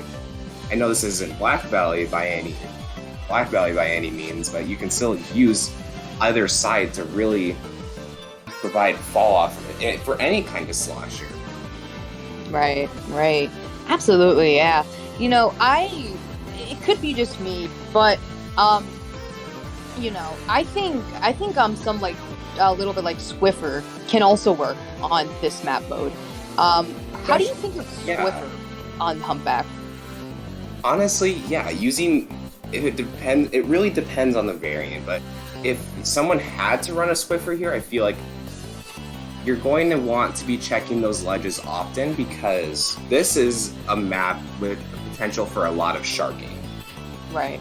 And you want to know where your opponents are at all times. And so having something as valuable as fall off, say, for a Slosher, or a point sensor to call out where your opponents are. But it's really just going to take plenty of awareness, because this map moves around so fast depending on the mode. I know that's not for every mode, because as a joke around this community is that Humpback Zones is the most spam special heavy map in this entire game. Oh yeah, quite literally disgusting, appalling, repulsive. I am a Humpback Zones hater. Will be and always will be one. But following up on the Swiffer, Swiffer performance on Humpback is just absolutely kind of a really good weapon to backpack of, because specifically with V-Squiff, armor and stuff like that, you can actually get a lot more shots than you think. Humpback is just so diverse in terms of its geographic, makeup. It's, it really can allow you to hit shots that you really wouldn't expect to hit. So, having, like Swiffer like that, or Bamboo just pressures it so well, on those, humps. So, Swiffer and Bamboo definitely go like a pair, and not a pair, but just weapons that can definitely do a lot of damage here. Yeah, and as we ready for our lovely streamer here to ready up, we will be providing I say that as they do indeed ready up. No hard feelings. We will be bringing you a rerun of Game 3 of the FTIU quarterfinals between Gaslight, Gatekeep, Girl Boss, and Skill Issue. And as we didn't point out before, we do see a hard comp change on the side of Skill Issue with the CDS, a gal against a sloshing machine, so that fall off is going to come in very handy. And a tent attack. You don't see a lot of those anymore. Oh yeah. It's always K-shots coming from an Octo Shot main right now. Skill Issue, definitely a fall-off comp for sure, and holy crap, GGG just getting that triple right there, solo missing that sloshing machine, getting ready to push. Oh my goodness. And they already do have a clam ready at their disposal, but they do fall at the hands of the other team, and it is just, they're just swapping, and there's a jump in that's going to guarantee their white. One by one, yeah. Yep, and now there is a wipe. The Skill Issue will be having most of the control in mid, as they are looked very strong despite a shaky showing at the beginning. Absolutely. Just going back to what I said with that flip-flop and Clam Blitz, we thought that GGG had that push, but they just got denied. They were 3 down, and that sloshing machine was able to stall that just a little bit for their friends to respawn and just help deny that push even more.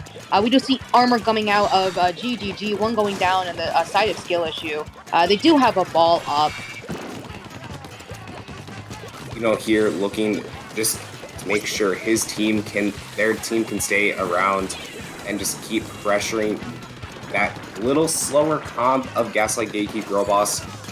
That just poking that Hydra, making sure you don't want to rush in, especially a weapon like that. The Bamboo on their team does have missiles. We'll see how they choose to use them, as the Gal on their team does go down. Bamboo firing shots at them any which way. They do go down, and they are looking for any kind of push. Absolutely. We do see that Zap trying to go in, mid, offering to get a pick off of that T-Tech. Getting 2, I believe, getting 3. This Zap is just popping off, giving control to GGG, which is really good. That means that Hydra and Bamboo can move up and start pressuring that flat area as they set up for their next push. And something I'd like to point out is that GGG was indeed 2 down, but Skill Issue did have the resource to make sure they were able to stagger right away. I say that GGG does get the first clam in of the game, albeit not such a large score as of right now. But we do see the Hydra being a little aggressive and now just opting it back up, and does get taken out in the background. But even more clams being thrown as this push is likely going to be stopped at 56. Yeah, we do see that Zap skirmishing on their plat, however, going down as soon as I said it. Now, Skill Issue is gaining control of mid. 3v3 situation right now, one off respawn of the side of GGG. They do have a clam and a pity behind them. They're looking to push, finding an opportunity. They do have Inkjet up. They do pop it, looking for a pick here to start something off as they get it.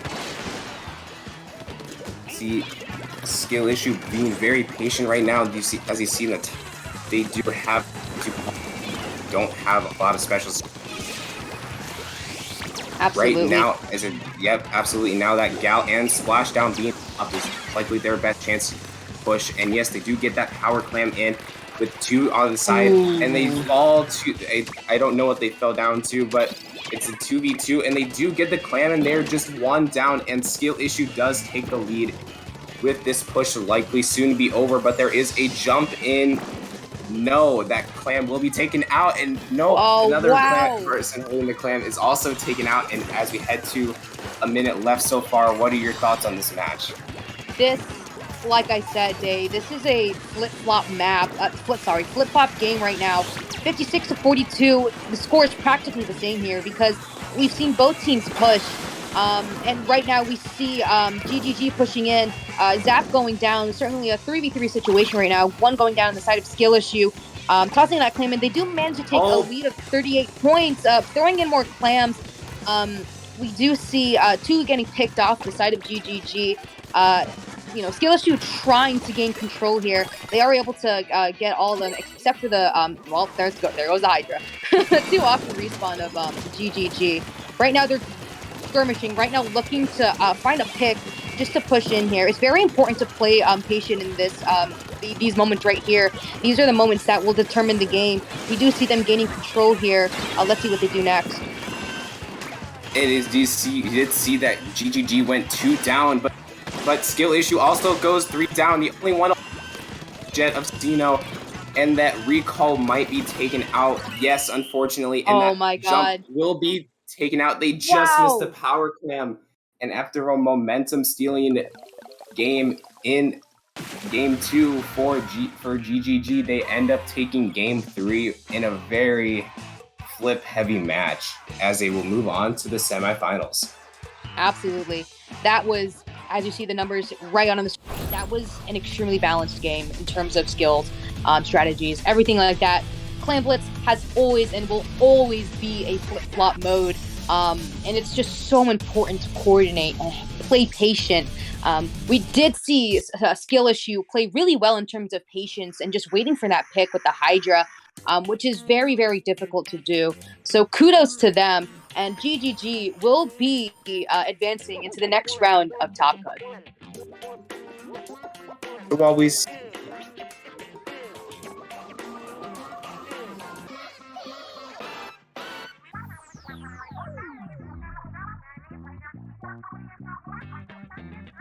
Wait, whose mic is cutting out a lot?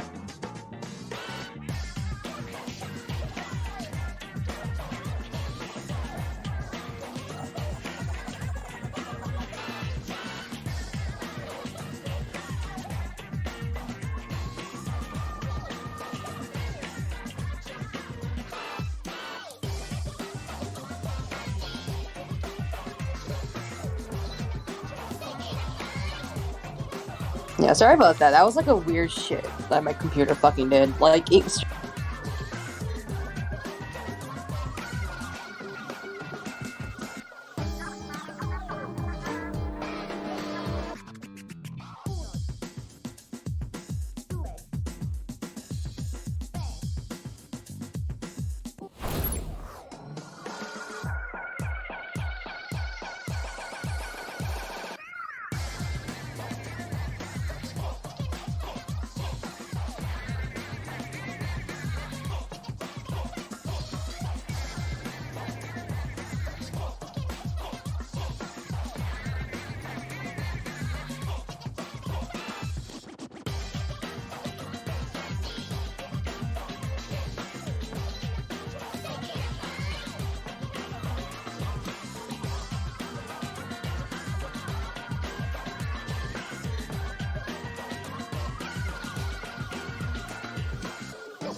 All right. Welcome back to Top Cut Round 2.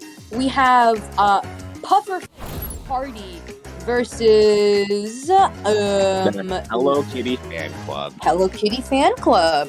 Not familiar with Hello Kitty Fan Club. However, Pufferfish Party has been around for some time. They do play in LSL and Lowing, and of course from the Ink Up.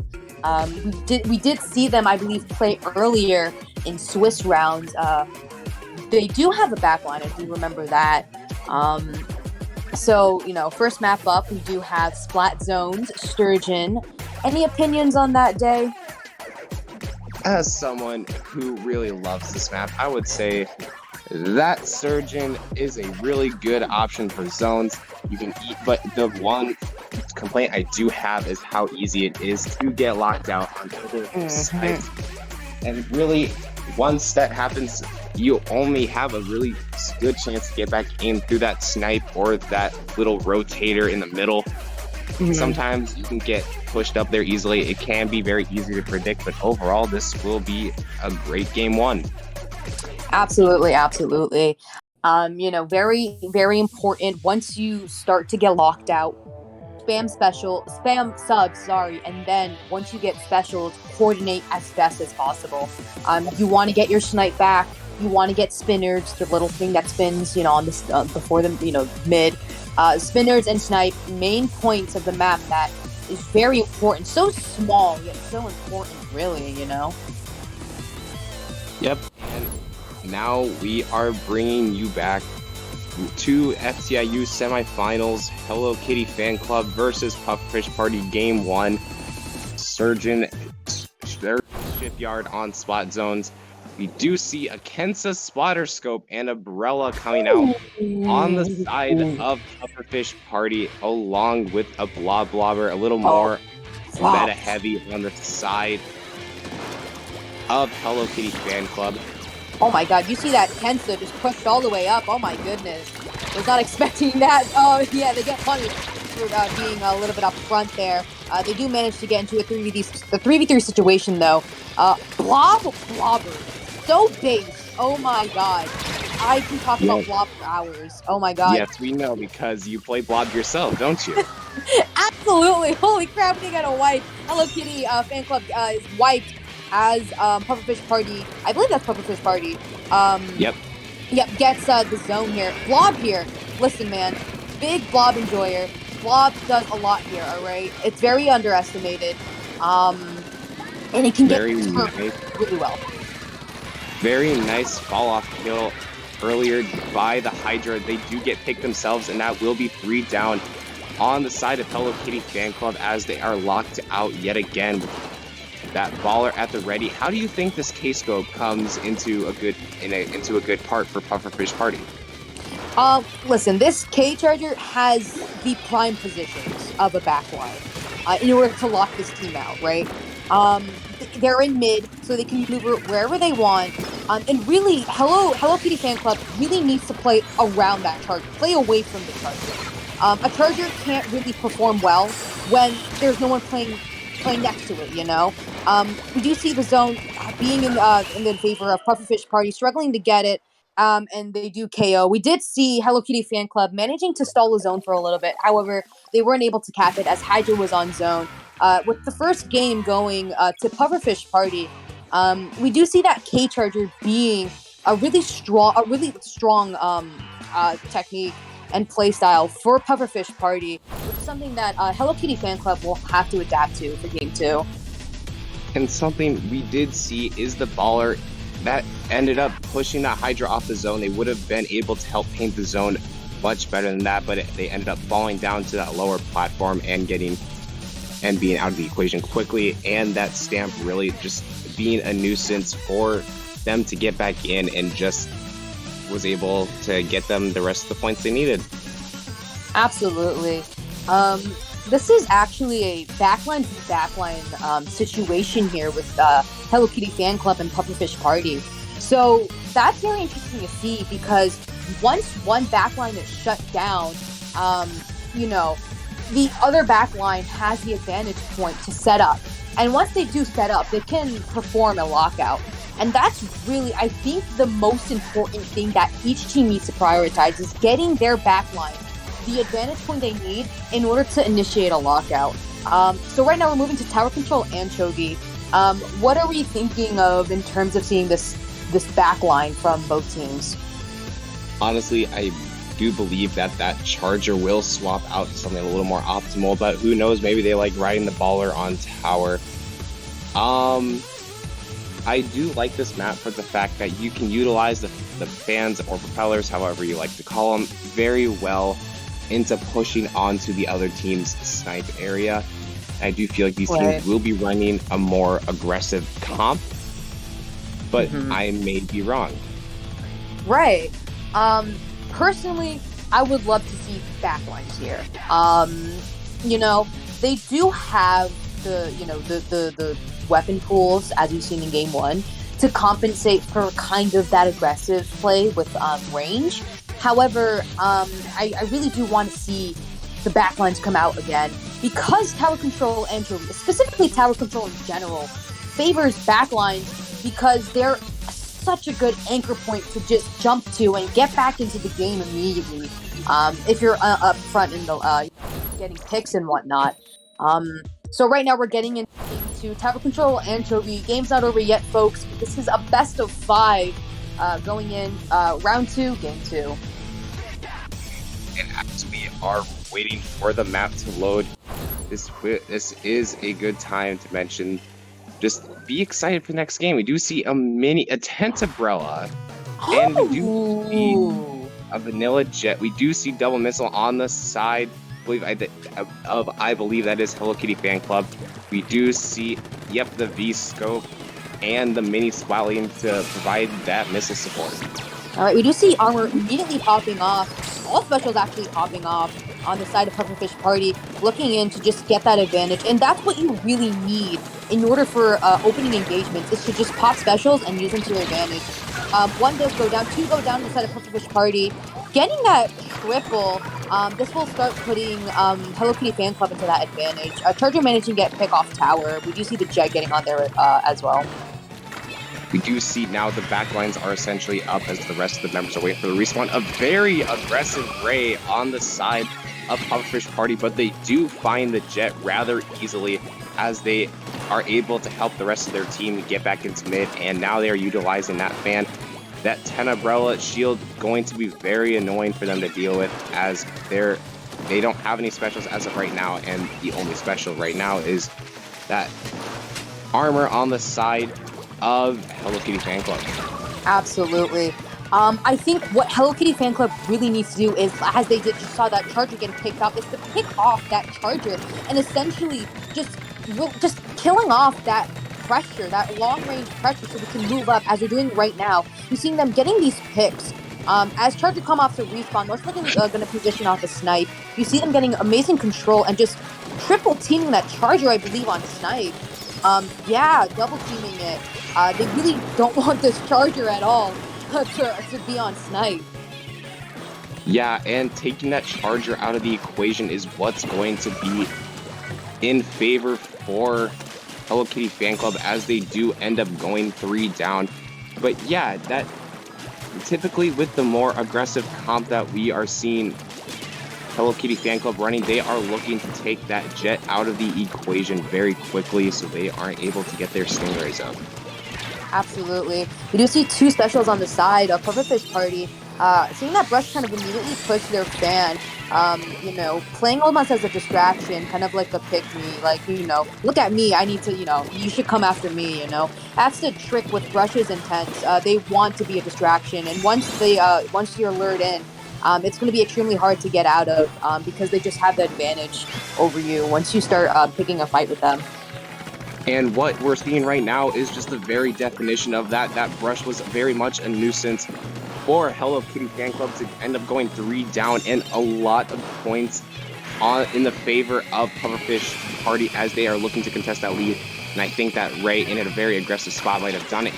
Yes, indeed. Yes. They do fall 1 down, but they are still looking for those points. A nice bomb kill as this push is now essentially over. Right, folks. Only a minute and 50 left. This game could still be anyone's. We do see, I believe, that is missiles on the jet for the side of Hello Kitty Fan Club. Right now, they're looking to gain control here, gaining specials as well, so they can push into that arcade. Like I said, focusing on that, that charger, just, singling them out is very, very important because that is essentially their ranged pressure. We do see, basically 2 down on the side of Hello Kitty Fan Club. We do see, 2 down, and they are looking to keep another push going. We are seeing this rush very much being aggressive. They do get a nice stamp kill as they are hanging around in the base looking for another. That zap, nice throw. Whoa, nice hammer kill. Yeah, they are looking for more points right now, and that rate will help. They are, Hello Kitty Fan Club is 2 down, but they do find a way to slow the push. Very aggressive K-shot gameplay as they go up and take the mini. Absolutely. Right now, I think what Hello Kitty Fan Club really needs to do is to start pairing up. Because they're getting picked off one by one. So if they're able to pair up and take these opponents together, they will be able to get much more picks and a much more impactful push. Two goes down on the side of Pufferfish Party, 1 goes down on the side of Hello Kitty Fan Club. Rush is going into mid, getting picked off, which means I believe 2 on respawn. Right now, 17 seconds left. They're looking to gain control, an overtime push. Oh my god, 2 down, 3 down! And that 3 down on the side of Hello Kitty Fan Club is not what you want at all. And with the brush running into mid, that will beat them getting on tower and taking a massive 2-0 lead in this best of 5 set. Oh my god. We saw how they were able to handle that charger on the side of Hello Kitty Fan Club. They were able to handle that charger so well.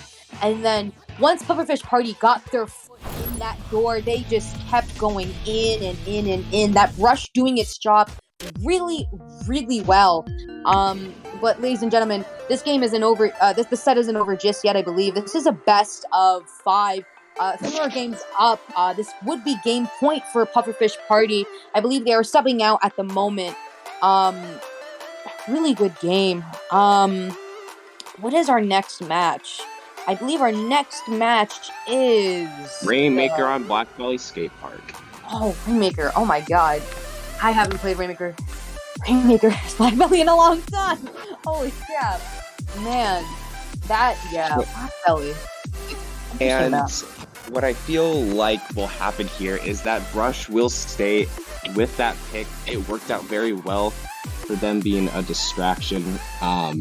We saw that in the push that they were able to take a lead on, and that they were being a very heavy proponent of just distracting the other team and allowing the members of Pufferfish Party to freely jump in and get their picks. Absolutely. I'm just wondering, do you think they're gonna keep that charger for Rainmaker? I genuinely I want to say no, but part of me is saying yes at the same time. I think Pufferfish Party may run like K-Charger. I genuinely think, because it's been working for them so well for these past 2 games, I wouldn't see a reason why not to run it, But it's weird because I don't think Black Valley is a very backline friendly map, you know what I mean? Yeah, and as we do see that member coming out, that is a player from Under the Weather, actually, that they are subbing in on the side. I believe that will be Hello Kitty Fan Club. I may be wrong, but we will be getting this 3rd game ready for you in FTIU semifinals. And with a massive 2-0 lead right now, how do you think Pufferfish Party is feeling? I think Pufferfish Party is having their heads held high right now. They are probably thinking that they can dominate this, as I do. That they can absolutely take this game with the right mindset. It's very important not to get too cocky. We do see that tend to happen a lot when teams do go kind of in a 2-0 in a best of 5. So, you know, keeping a straight head, making sure that you keep reminding yourself that you and your opponent are equal skill. You know, big thing that me and my team, Ink in the System, just generally, just emphasize on is mentality. Mentality is extremely important in this game. It's the deciding factor of how you play. So keeping a stable mentality and not letting your ego get to you, and being, just keep reminding yourself not to play cocky, and then your team, my team is the same, skill, will definitely help Pufferfish Party take the set. And yeah, I feel that way too. Sometimes mentality is a lot more important. And back to the main part is, do you think that the Tenebra on the side of Hello Kitty Fan Club will be coming back, or even that K-Brush? Because that stamp can be very necessary when taking those very slender routes that this map has to offer.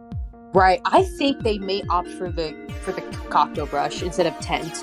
Tent really doesn't do well in the hilly areas, so they'll definitely probably opt for Cocteau Brush, letting the Tent play something else.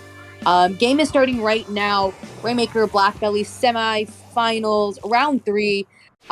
We do see Blaster, I believe, on the side of Hello Kitty Fan Club. Very nice. We see Squeezer on the side of Pufferfish Party. They're again opting for Charger. I am actually having my mind blown right now. I can't believe it. They're running Charger on Blackbelly Rain. Huh. Honestly, I do like that choice, even though that Ray is a lot more faster. That scope can hold a lot more angles quite easier by using its ability to peek over those corners. And we do see a little bit of a change. We do see the K-Glugas, which will be providing a slow yet steady armor and constant pressure with all those fizzy bombs. Right, absolutely. We do see a 3v3 situation right now. That Blaster just ledge sharking. Armor is up. Looks like Hello Kitty Fan Club will be preparing to push. That Blaster really focusing on that Charger, getting that pick. And honestly, Day, I think that Blaster is the solution to that Charger. Just because it's Blaster Charger, you know what I mean? Honestly, yeah, I do see that. And I do think a strategy that Pufferfish Party is opting to go for is using those fizzy bombs to pop the bubbles of the Squeezer, as they are now using all of their specials to get whatever of a push they can get. Yeah. Right Not now, much. wow. They do get taken now. That push does stop at 47, but that is also the lead. Yep. They just keep going. They just keep going. They really want to get these points. They managed to get a 15. Actually, probably in the favor of Pufferfish Party right now. That's probably if they want.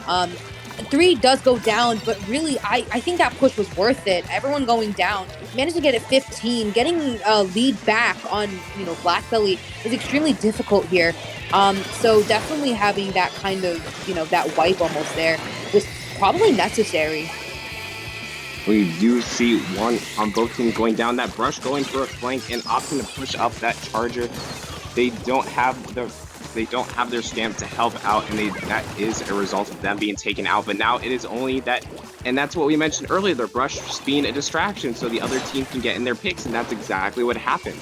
The C-Jet was the only one left alive, and now that push that they had going is essentially over. Absolutely, yeah. That's just Brush 101, you know what I mean? You're going to have to pay attention to that Brush. That Brush is either going to get that pick, pinster, or just distract you. So really, it's just important to get that area, you know what I mean, and be aware. 1 does go down to the side of Pufferfish Party. 2 goes down, which means that Hello Kitty Fan Club has that advantage. Right now, they need to move as fast as possible. Charger goes down, Wraith goes down. They may be able to get lead off of this. Luca's only 1 up. And we are still seeing them get points. Yes, they do get the lead. They managed to get lead. That is down to 12. This K-Shot still lingering around, but not able to get much value as the rest of Pufferfish Party is now respawning. But that was very good, just steady picks one by one as they wisely opt to jump out with 2 specials on the side of Pufferfish Party at the ready. Absolutely. That pick on that on the scope was very crucial because they had Ray. And if they hadn't get picked off, that push would have been stopped by Ray. The 4 specials up on the side of Pufferfish Party. They're probably looking to do something right now as, oh, no, 1 goes down inside of Pufferfish Party, meaning no bubbles. 2 goes down, 1 goes along with Hello Kitty Fan Club. Pretty crucial picks if you ask me. We do see 1 down on both sides as they are now respawning. Pufferfish Party opting to hold on to that ray of the charger and the armor of the Glugas that do result in that brush being taken down. However, with Hello Kitty Fan Club using all of their readily available specials now to a very good push for that Squeezer, really wanting just to disrupt them as much as they can. Yeah. They don't get any value out of it though, and that will result in them being taken out by now. I believe that was a burst bomb by the CJ that do take him out. That CJ is not in a very good position to defend this. They opted to push all the way back up and now have to essentially run away. And we're seeing no one's there to stop him. As I say that. Oh, K-Shark gets the pick. K-Shark gets the pick. 20 seconds up. They are 1 down. They're going to try to contest and get this pop. You know, missiling whoever's near Rain right now. They just need to hold that Rainmaker in that place. They have so much control in that area. There's no need to rush the Rain, no need to pull it back. They just need to pick off whoever. Oh no, they're picking up Rain. Ray is out. They do lose Rain. This is a chance for Pufferfish Party to probably get the pop here. You know, oh, Stamp is out. They do manage to get a triple. Wow, game. That was what game. just happened? Oh my, that was, holy crap.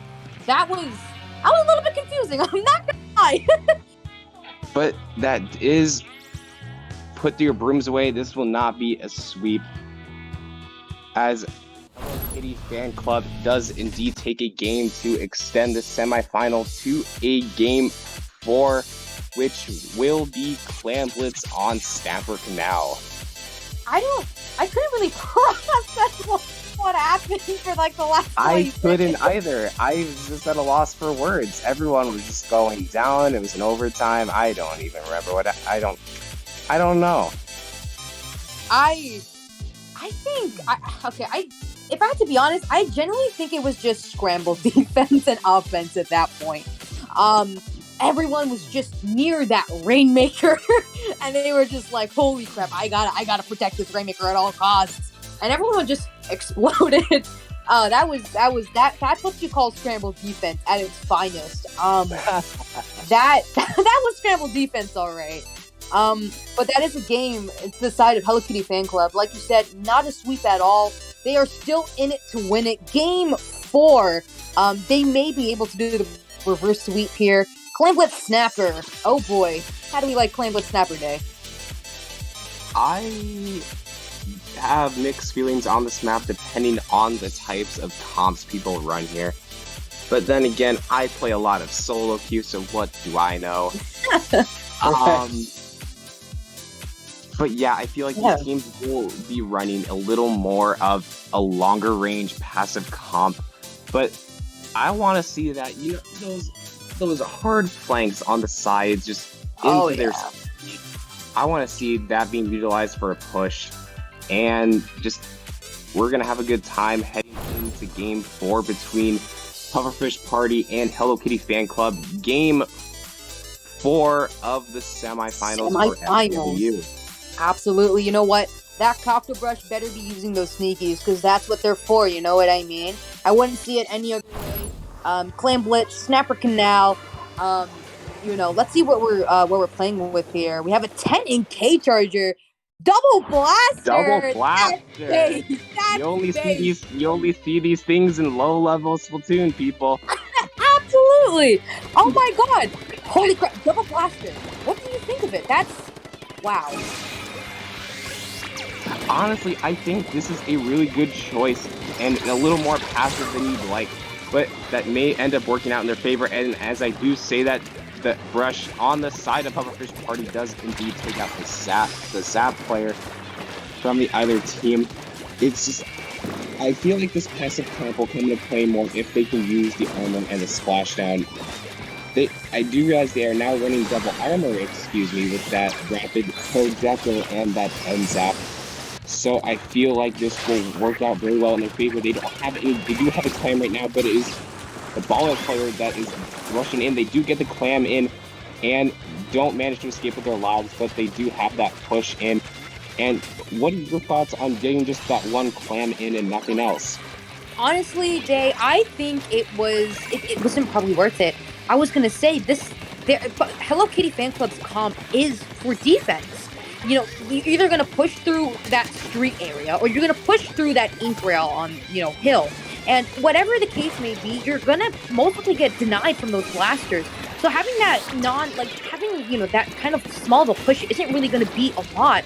10 goes down on the side of Pufferfish Party. 3v3 situation right now. They have 22 clams up. They managed to get lead 2 down aside of Hello Kitty Fan Club. Those clams just keep going in, managing to jump out. Oh my god, literally on the sliver of death. Getting it to 56 to 80. 3 minutes left. 3 minutes, 10 seconds left of the game, folks. It's not over yet. We do see one special, 2 specials now as that armor on the side of Pufferfish Party was popped. They do have that stamp ready and that clam, and I believe they're going to opt to use it very soon. I say that as they do get taken out, and a jump is in, but they missed the power clam. And that will be 3 down, and then our whole life, they were just 1 clam away from taking the lead. A very good defense from Hello Kitty Fan Club as they are hanging on for dear life. Absolutely. Like I said, Dave, this comp right here is defense city, all right? This double blaster getting denied on street is hell, all right? They have 4 specials up, armor pops off, they're going to start a push here. 22 clams up, 1 picked off. This is going really well for Hello Kitty Fan Club. You can see that Pufferfish Party's getting really overwhelmed right now. They're dropping in, they're getting picked off, pick by pick. I believe they're in stagger right now. As soon as they see that. And they do extend their lead even further, and that will bring them that will bring it down to 37 as we do see Pufferfish Party clear that up. With that baller at the ready, they have a clam, and they collected clams on that little area, and it got the baller pop because of it, and that jump will be coming in. And they will take the lead very quickly from that. But members are slowly falling. They are still throwing clams in. That is a full delayed wipe on the side of Pufferfish Party, but a very good on instinct push from especially that K-scope. You're seeing it live right now, Jay. It's a flip flop. Like I said, flip flop clam blitz. You just see teams pushing left and right. Right now, Hello Kitty Fan Club going in with 2 balls. I believe they took lead off of this. 2 down on the side of Hello Kitty Fan Club. Holy crap. This is another lead change, albeit they don't get anything else out of it. We only have a minute left of this match as members are now slowly responding. Both teams now fully ready and prepared to defend. How do you think now that Hello Kitty Fan Club will just opt to play hard defense and not try and get picked? I think that's their best option. Like I said, I keep stressing it, their comp is defense city. They can deny from ink rail to street. They get a pick off of that tent right there. You see them trying to get a push in. Is that they got lead? They got lead! Oh my god! On the side of Pufferfish Party as they do get the lead, and now the Hello Kitty Fan Club have to be feeling it right now. They don't have much of a penalty to contend with, but that will end up being 2 down now on the side of Hello Kitty Fan Club. They do have a power clam ready and overtime to help make this up, but we are seeing the zap being a very aggressive goal. I think that was a flank. No! The jump ready, and they couldn't get it in time, and I believe that might be it for Hello Kitty. No! Wow! Clam is thrown in. Oh my goodness! Holy crap! That was really like that was a roller coaster. I am at a loss for words. That was a roller coaster.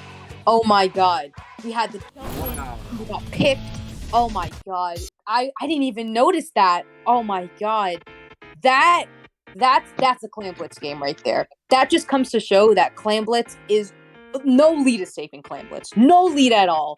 And that game right there was a prime example of why Clam Blitz leads are not safe at any given moment. That was such a good game played by both teams. Pufferfish Party taking the set, meaning that they will advance to the grand finale of From the Ink Up. Coming up soon. How are you feeling, Day? Grand finals. This is it. Oh my goodness, just to see the hype we are getting right now. That was it's been the most aggressive match so far from both teams. Just constant scoring, really, team just failing to be on defense. But what are you supposed to do with all those nerves building up? Absolutely. That was just such a beautiful game in a way. Just that double blaster was just, that's never seen, you know what I mean? You're never going to get that in high level, mid level. Only low level you'll see those types of comps. But with that being said, we'll see you guys in grand finals. Stick around.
All right, everybody, welcome back to grand finales of From the Ink Up. We have Pufferfish Party versus the Star Squids. Day, have you ever heard of these guys before? I've never heard of them. I've heard a little bit about the Star Squids. They have been around for a little bit, but as of tournaments, I am not that aware. But I don't think that will matter too much as we are heading into Grands, and this might end up being very exciting. What are your thoughts? Best of 7, last From the Ink Up. I am ready, man. I'm ready to see what these two teams have. We just saw Pufferfish Party popping off.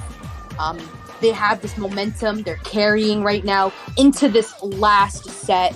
Towerfish, Manta Maria. I think no Charger. Honestly, I'm digging the Charger. I love the Charger here. I haven't seen the Star Squids comps. I don't know of them. So I'm really excited to see what they have in store for us. So right now we're just preparing to get into the lobby. What are we thinking, Day? How are we feeling? What are we expecting? Honestly, I feel like these teams will just be sticking on what is comfortable for them this entire tournament.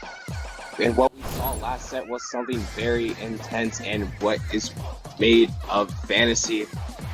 We saw a very clutch comeback from Pufferfish Party over Hello Kitty Fan Club in the semifinals. But enough of that. Let's head into Game 1 Grand Finals of FTI Pufferfish Party versus the Star Squids. All right, we see that E-Leader and H3. Oh my god, double dualies! Oh, I love this team already! Oh my god. Squids. And we do see Vanilla H3 and an E-Leader. Not very orthodox. You'd like to expect a little faster charger on this. But we do see one member going down, yeah. being taken out very quickly as now 2 down. That Junior will opt to push that left side and just opt to be a nuisance with that brush as quick points on the board for Pufferfish Party. Yeah, you saw how fast Pufferfish Party just went in there with that aggression. And it's coming from, wow, nice snipe. Holy crap, nice snipe. Oh my god, that was very nice. Denied as you should. Oh my god, but like I said, oh my god, like I said, that, you know, that momentum they went with, that speed, that you saw that Junior, you know, going in for that kill, being aggressive.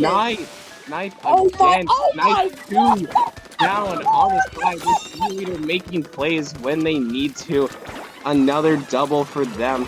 They are going to get accosted by the Glugas of Pufferfish Party, but oh my god, this charger nothing is going, nothing right now. They are Tetris having a field day with this double dually comp. Oh my god, you see this charger just popping off. You know, the reason you're supposed to get a charger, right, as a dually, you're supposed to be all around, right? You're supposed to move around, but if that charger is able to track you, that is a big issue, right? And if that was their game plan going in, they gotta adapt game 2. This charger is hitting shots like there's no tomorrow. They know what they're doing. Yeah, and the thing is that Star Squids had so much momentum heading into that push, but that charger just almost shut it down single-handedly. They do get another nice snipe, yes, but that is a delayed full wipe for Pufferfish Party as they are now on the back end looking in. Kagao pressuring top mid up here, looking to see what they can do. They do have majority paint control, but the Tetra is going down. Another trade. The Kagao opting to ride the tower. That Booyah Bomb being popped, I think, a little too early, but I don't think that matters. They do clear the check for the points. Yeah, we do see that brush. Yep. Brush getting that kick, being a once again, getting a double there.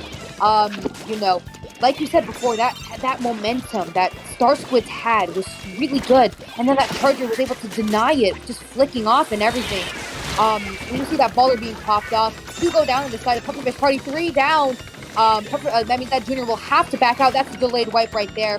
Right now, what Star Squids need to focus on right now is gaining that control. Wherever that E-Leader is going, they need to get there first in order to deny. We see that Gluga's getting picked off right there.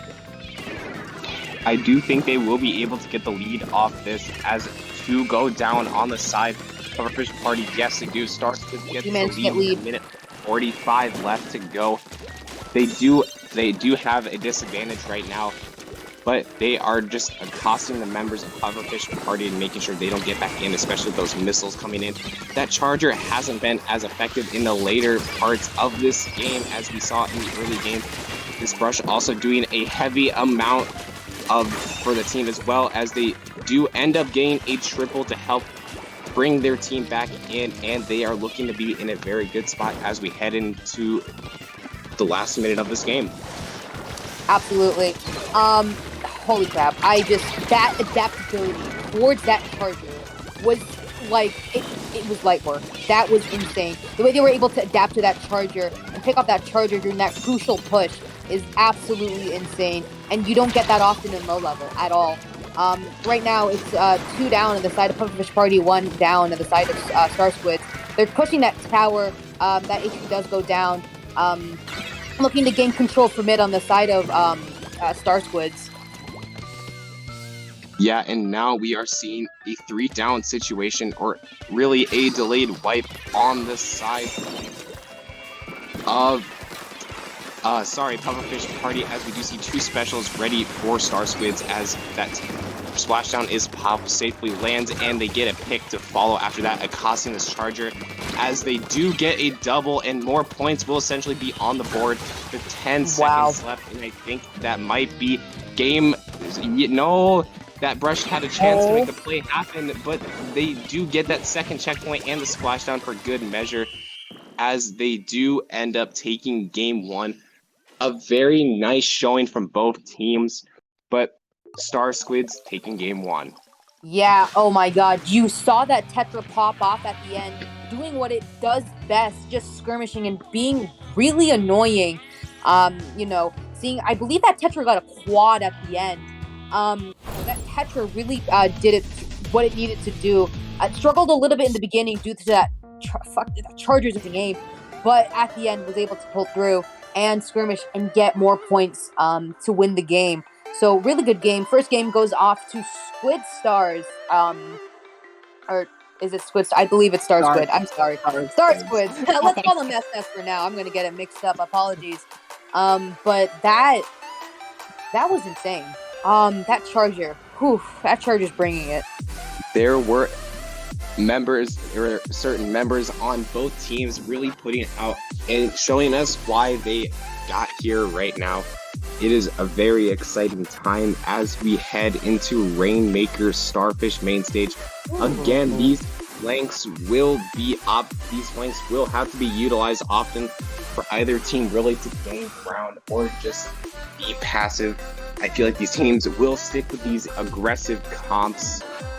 And I'm sorry, Div, but yeah, you see it already. They're grilling you for getting name wrong in the chat. Yeah, comment. Yeah, I'll take it. You know what I mean? But I mean, hey, you know what? They're popping up. You know what I mean?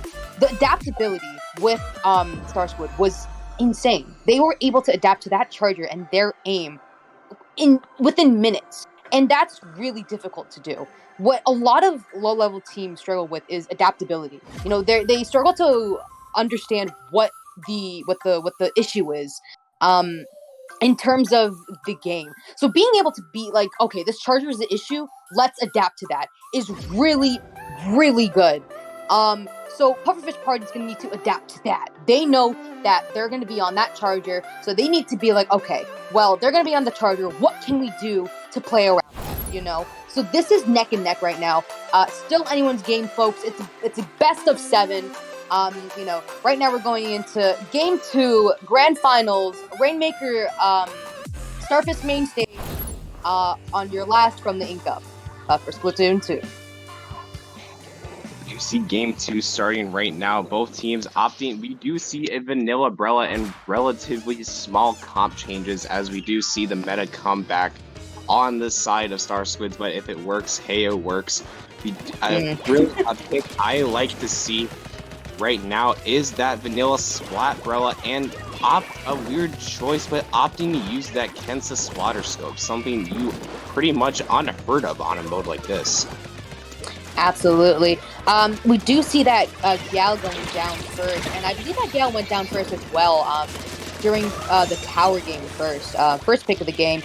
We do see that Brush popping off, close to Hammer, popping it immediately. Right now, they're just going for points, and I think that's the best play with 1 up on the side of, oh my god. Are they, oh my god, oh wow! Well, I see. That is what you call a classic Pufferfish Party 30-second KO. Oh my god! Again, to get a world record speed, how fast they can KO Rainmaker matches, and it just happened to show there. And now we are all evened up at 1 game apiece as we are heading into Game 3 of Grand Finals. No words for that Rainmaker game. Wow. Literally, that's just Pufferfish Party for you. wouldn't want to be Game 5 Rainmaker again. You know? That's just, it's what you need for Rainmaker. As long as you have paint on that Rainmaker's feet and you lead them to the goal, that's all they really need. You know what I mean? That's what a lot of people tend to misunderstand with Rainmaker. So, you know, and of course, also in chat, Starfish main stage is the speedrun safe haven, you know? So you see a lot of people just getting 30-second KOs in this map. Right now we're going to Clan Blitz Reef. 1-1 right now. How do you think Starsquid are feeling with that 30-second KO? And remember, we did see in an earlier set that a team got very quick momentum from a very quick... We saw a Hydra being able to run past everybody and get the KO by themselves. I feel like the momentum might be shifting here, but I may be wrong. These teams will likely stick with their aggressive comps.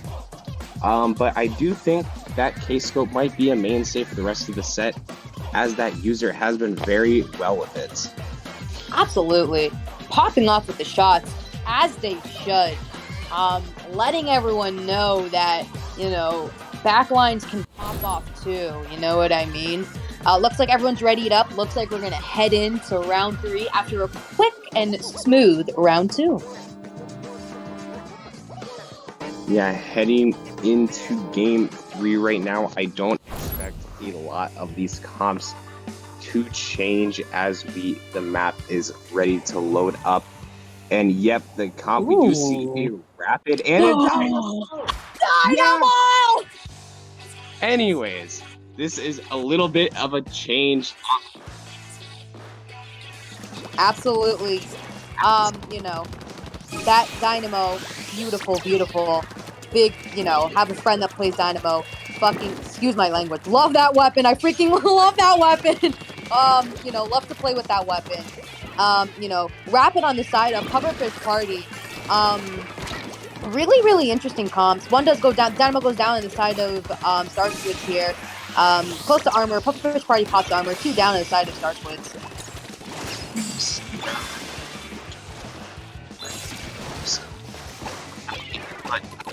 Watch yourself. Just need to a lot more that charger hit. As long as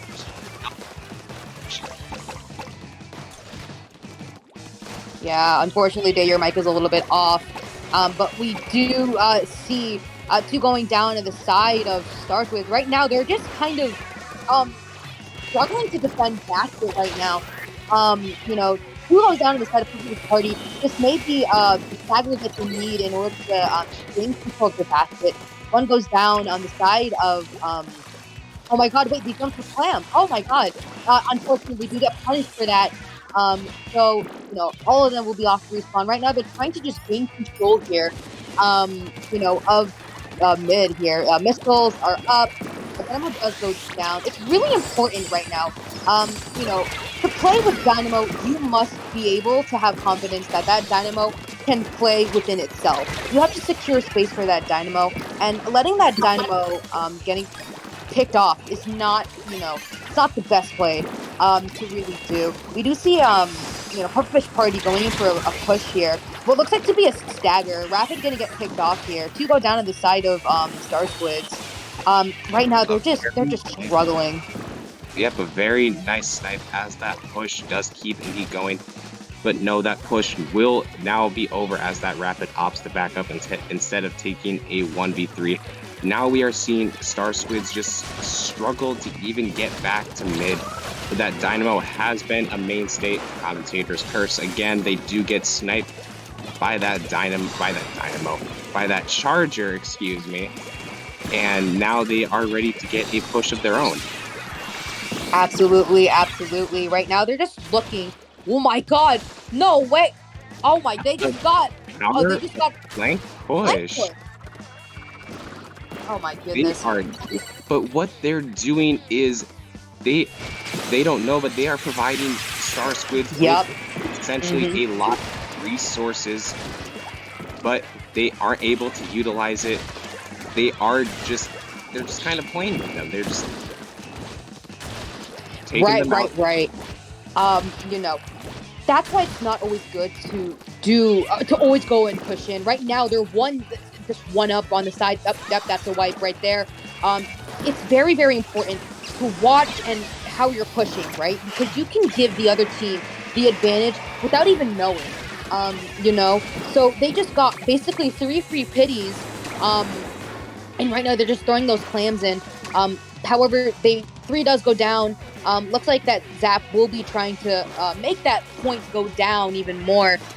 They do manage to get picked off, which means all off respawn. Pufferfish Party is going to get mid here off of this. That was indeed a very good push, but since the large push came in from the side of Pufferfish Party, they weren't able to get quite in the lead. We do see Paulo's beloved Ultra Stamp come back in, but that does get taken down as they opt to rush in with the baller. They do get a nice pick. 2 down from that Rapid as that push is essentially cleaned up, but heading into a minute left. What are your thoughts?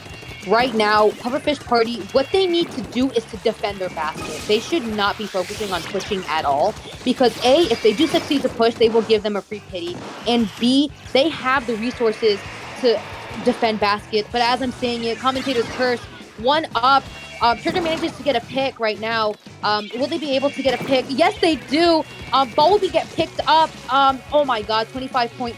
You know, they need a little bit more to get down. Oh my goodness. 17 seconds left. That is 2 down on the side of Star Squids with 10 seconds left. They have to make a clam very quickly as they expended all of their resources and don't have another one to back it up. They have 3 seconds left to make that quick power clam, but they don't.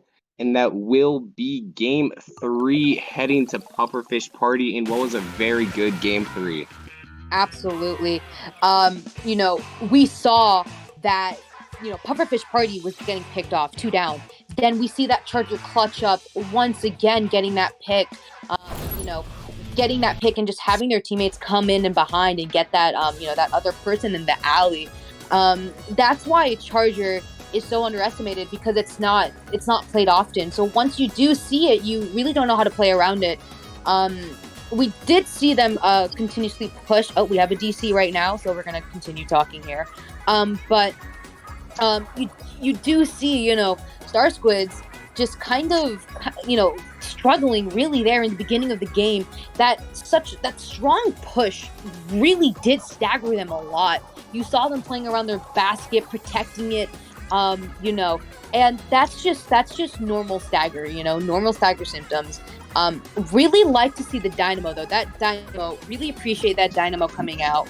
You know, Dynamo representation for sure. What do you say about that, Dan? Yeah. I was actually introduced into a lot of from Dynamo. It was a mainstay in my weapon pool for a long time, and I'm ready to use it again in the next game. And this is another fun map choice, Splat Zones Inkblot. How do you think these teams will approach this map? Honestly, man, Dynamo. Sorry, Dynamo. You know, I would love to see Dynamo here on Inkblot. You know what? But I can understand if it's not viable with the comp. Like Savarith said, Dynamo Degenerate Dominance, absolutely. Yeah. Splat Zones. Oh, it's Splat Zones. I thought it was Tower. Oopsies. Inkblot, you know what? That Charger's going to be a really big issue for Star Squids. Charger has such good positionings on Inkblot due to its high and lows. So whether it's E-Litter on Attic or scoped on that tower, Star Squids really needs to find a way to cope with that Charger, so they can get, you know, that push in, and also that brush as well. That brush is initiating a lot of their pushes. That brush is starting to, you know, they're starting. They start a lot of their pushes. So if Star Squids is able to kind of pinpoint that brush and handle that Charger, you know, they will be able to make something off of that. So really excited to see what we have here. Score of 1-2, folks. Game's not over yet. Best of 7, 4 to win, with grand finals on the last from the Ink Up for Splatoon 2. And I do want to say that Dynamo unfortunately will not be coming back because they did opt to sub out instead, and that is why we had this delay. But we will be seeing Game 4 from the Ink Up as soon as everyone is ready. Absolutely. Day, opinions on Dynamo actually coming out in Splatoon 3. What do you think of its range, its look, its this, it's that? I know Dynamo has a really bad output of damage. I've seen many clips. Yeah, the reputation kind of concedes it. But yeah, with the recent hits it's gotten, I'm very excited to see how it plays out. I know for sure I'm playing that thing day one. Beautiful. But it will be very enjoyable to see. And I'm just looking forward every day just get to hold my child again. Absolutely. Hitboxes go burr indeed. Right now we're going into Splat Zone's Inkblot Art Academy. Let's see our comp. Oh, base. We have on the side of Pufferfish Party, we have Brella, Charger, and seeing that brush once again on the side of Squid Stars. We have that Tetra. See that kind of going a little bit meta here. Besides the Tetra, they do manage to get that brush. Major pick, if I have to say so myself.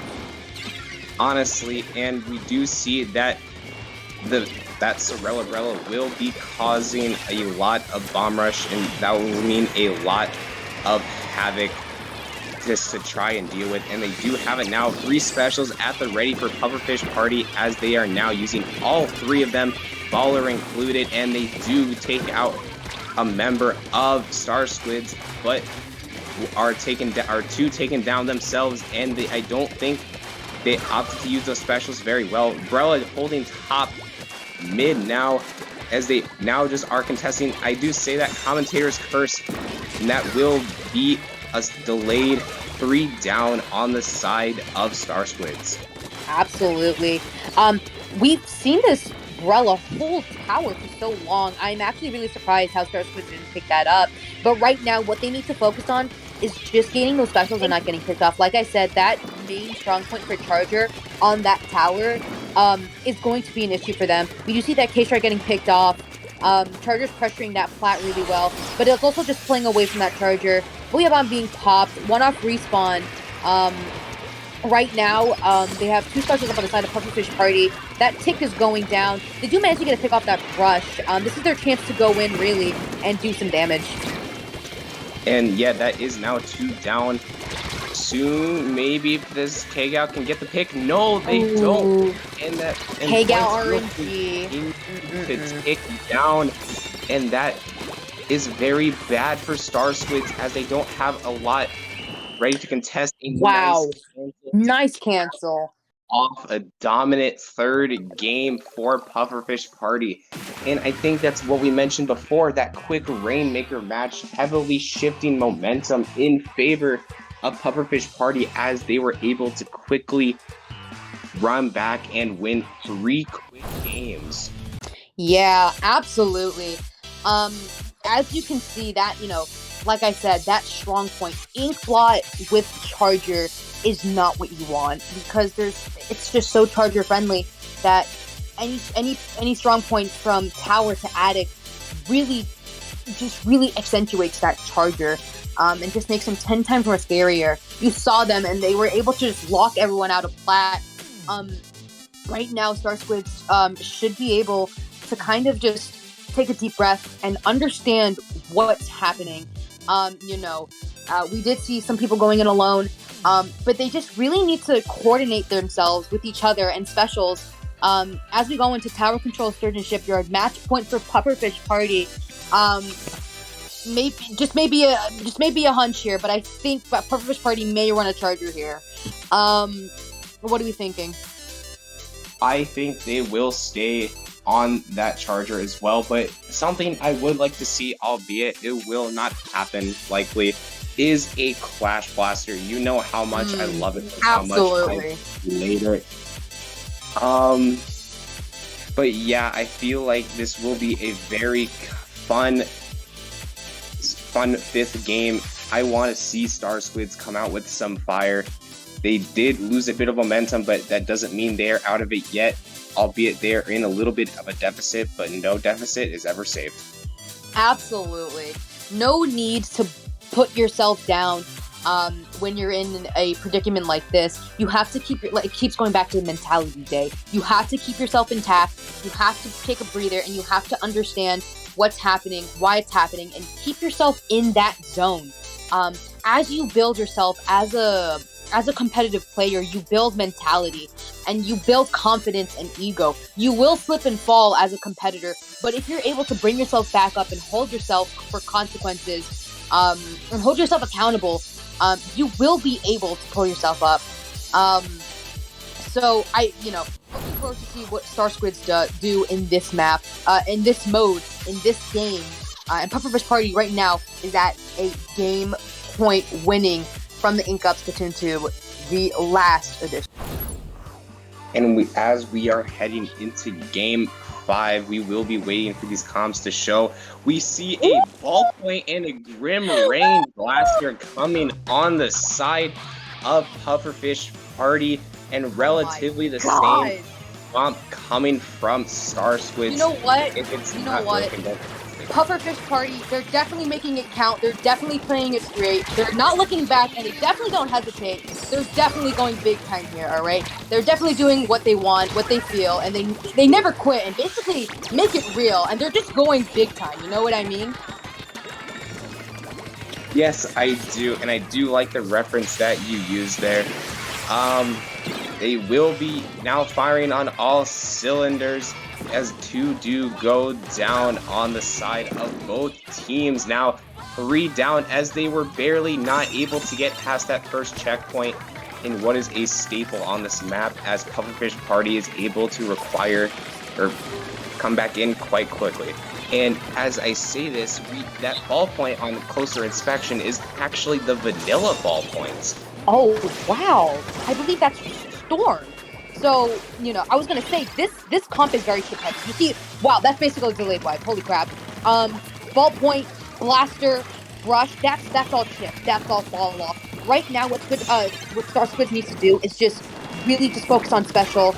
Timer's going down. They managed to get 2 off. They really need to rush tower here. Nice. It could be a delayed wipe, but they can also work with 3 down. Ballpoint jumps out. Right now, Star Squid is trying to gain control of mid here. This is still anyone's game with 3 minutes left. This is a really, really good game. It could have been a lot worse there, but with that 3 down situation, they were able to get out of that relatively quickly, and they are just trading on both sides. That K-Gal getting a nice pick onto the Grim range, as they are now accosting this Junior 2. Now 2 down on the side of, Star Squids, and the brush is just dancing around. Somehow does not get splatted, and are still working their magic with that spam, and is still taking people out. The last one nowhere to be found as they jump out, and Pufferfish Party regains control of the map, and most importantly, still has the lead. Listen, I need to have whatever that brush was having, because he should have been dead a long time ago. But amazing skills from that brush, just staying alive and being able to have a delayed wipe essentially. We do see a situation where everyone's just trading off. They do manage to put Star Squids in a 1v3 situation right now. All off respawn. I'm sorry, that's actually Inkjet ballpoint. Yes, that is no ballpoint. Yep. Oh my god. Okay, very good. So we do see that armor Inkjet situation coming out. Tetra's getting picked off. Gal following up. Looks like, yep, that K-shot's falling as well. So they are all holding snipe right now, which is a strong point for tower control. Sturgeon, a minute 58 seconds left. There's a lot of that can happen here. How do you feel like this vanilla ballpoint and Grim comp will help out the normally meticulous and a little more passive style of Pufferfish Party, in an exception for that brush, as we are now seeing specials firing on all cylinders for the Star Squids? I honestly, oh wait a minute, it's a 2v2. Oh my god, it's a 2v1. They're gonna take lead off of this. They're gonna take lead. They took lead. Oh my god, it's a delayed wipe. Oh my god, they're just getting quick right now. That's a beautiful Bria bomb. That is a very beautiful Booyah Bomb. That is very huge, and that is game 6. Or not game 6, excuse me, game 5. God. Going to the Star Squid.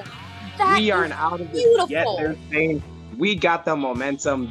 Don't click out of this stream yet. We are still here, people. And look at that strong showing from Gal. Absolutely. That's what I love to see. I love that. Star Squids, that was very, very beautiful, especially that turnaround. You know what I mean? That's what we're looking for. We're looking for that turnaround. It doesn't matter if you're in a if you're 1, 3, 5, 100 games down. If you're able to pull yourself back, you're still in it to win it. You still have so many more games. Right now, we're going to game 6, Rainmaker Humpback Pump Track. What are we thinking, Day? With the momentum that Star Squid is coming in right now, what are we thinking? Honestly, I think they might stay with relatively the same comp, but I think that Ballpoint might be swapping out for something a little more aggressive because Rainmaker on this map is rather swing heavy as it is on both on essentially all modes for this map. I feel like we might see hopefully we don't see another Rainmaker moment because that's the last thing I would want to see for the third straight time. But I wouldn't complain about that. This has just been a very exciting set so far, and I just can't wait to see what else these two teams bring to the table. Absolutely. Right now, we're seeing. Sorry about that. We're seeing kind of both teams pondering about their comp, and that is very, very unusual. Because this game would have started like 5 seconds ago, but they're really thinking into this, and that is what we like to see. Rainmaker Humpback, it's also notorious for being a 30-second knockout. It may be just me talking because I'm on Ink in the system, but I'd say it's pretty notorious. So it's very important to hold your ground, especially to avoid having a 30-second Rainmaker knockout. What Star Squid needs to do is to just hold their ground and make sure that they do not get Rainmaker cheesed for the next 30 seconds. Honestly, yes. And now that we are heading into game 6, I really hope this would not be another Rainmaker moment. We do see that patented K-Charger and Sprella come out, and as the light Tetra is coming out, from the side of Star Squids, and now we are seeing both teams contest for that pop. Absolutely. You see everyone trying to go for that pop, pitching in. Pop will go to the side of... Oh, there you go. Pop side of Star Squids. Charger, I believe, once again, coming out. Gal getting picked off. Okay, here we go. Let's see how they scramble here. Here we go, scramble defense. They're going to push it through elbow. Really good jump out from the Tetras with Bomb Rush. K-Shot goes down. We see that Tetra sharking. Nice pick on the Rainmaker. Gets to 43. Not a 30-second KO, but it's a good lead. And what we saw now is that K-Charger is not in a very good spot and just opt to run away with their life using that baller and now opting to jump out. Very good starting push from Pufferfish Party as we are seeing now 2 down on the side of Star Squids, and they are still just fighting to get back into mid at this point. Absolutely. We do see, I believe that is a Sorella on the side of Pufferfish Party. So that is Bomb Rush. Right now, they're just kind of stalling it out. Just seeing what's happening right now. Junior does go down, which means they do lose armor. 2 go down. They are going to push it through elbow. Brella is going to go through trench with that Bomb Rush. Manages to get 3. During the triple, I believe it was. I don't know what just happened, but that push could have gone a lot further if those kills weren't made. And now Pufferfish Party is in a very good spot for a push of their own. Absolutely. Right now, you're just seeing people just getting pick by pick, trade-off by trade-off. Right now, Gal is getting the pick and holding that Booyah Bomb. It looks like they will be most likely taking this right side, if I'm not mistaken. Yes, they are. Booyah Bomb is supported. They lost the lead right now. right now they're just holding that range, trying to get as much points as possible, getting it on the 17. Looks like it'll be 3 down to the side of Star Squid. That's a wipe right there, but a beautiful lead. Right now they need to focus on holding their plat as much as possible. It will look like that Pufferfish Party will be gaining specials very, very soon. And now we do see 2 specials ready on this side of Pufferfish Party as they are now able to regain their footing with that Rainmaker game back into mid. All specials at the ready now as they are opting to use that armor. 3 Oh down. my god, 3 down! This K-Shot needs to do something fast. With those missiles now being the last option. No, they do get the lead. Oh my god! And there was 3 down on the side of Star Squids, with that K-Gal being the only one that can test, and they do end up going down. But that Brella is not there to get to the Rainmaker. That could have been a KO. But no, with 2 minutes left, this is so far a very close game. That Brella opted to contest that K-Gal, but not a very good choice as that K-Gal picks them off quite easily. Absolutely. You are seeing Pufferfish Party really trying to push this to its limit. Booyah up once again. Looks like they're going to take this elbow. They do get picked off. That's insane. It just took lead once again. And wow, that is a triple. That gal really needs to back off. It's just, wow, that was a really good push. It was just unfortunate that all 3 of them had to go down, and that K-Shot was the only one up to do something, and unfortunately they couldn't. Right now, you just see a stalemate right now. Them trying to just stall it out. Right now, Pufferfish Party just needs to focus on just, getting picked. Let them come to you. Don't come to them. You have the advantage point. You have lead. There's no reason for you to go to them. You know what I mean? Yes, I do. And I believe right now a very big catalyst as to why Pufferfish Party has that lead is that they were able to get, I believe, a triple on one of the Star Squid's ensuing pushes. And I don't know what happened there, but they were just able to stop that, and I believe that push might have gone a lot further if that wasn't the case. And now we are seeing 2 down on the side of Star Squids as they are now respawning and now holding their specials, and they're just trying to gear up and see what they can do.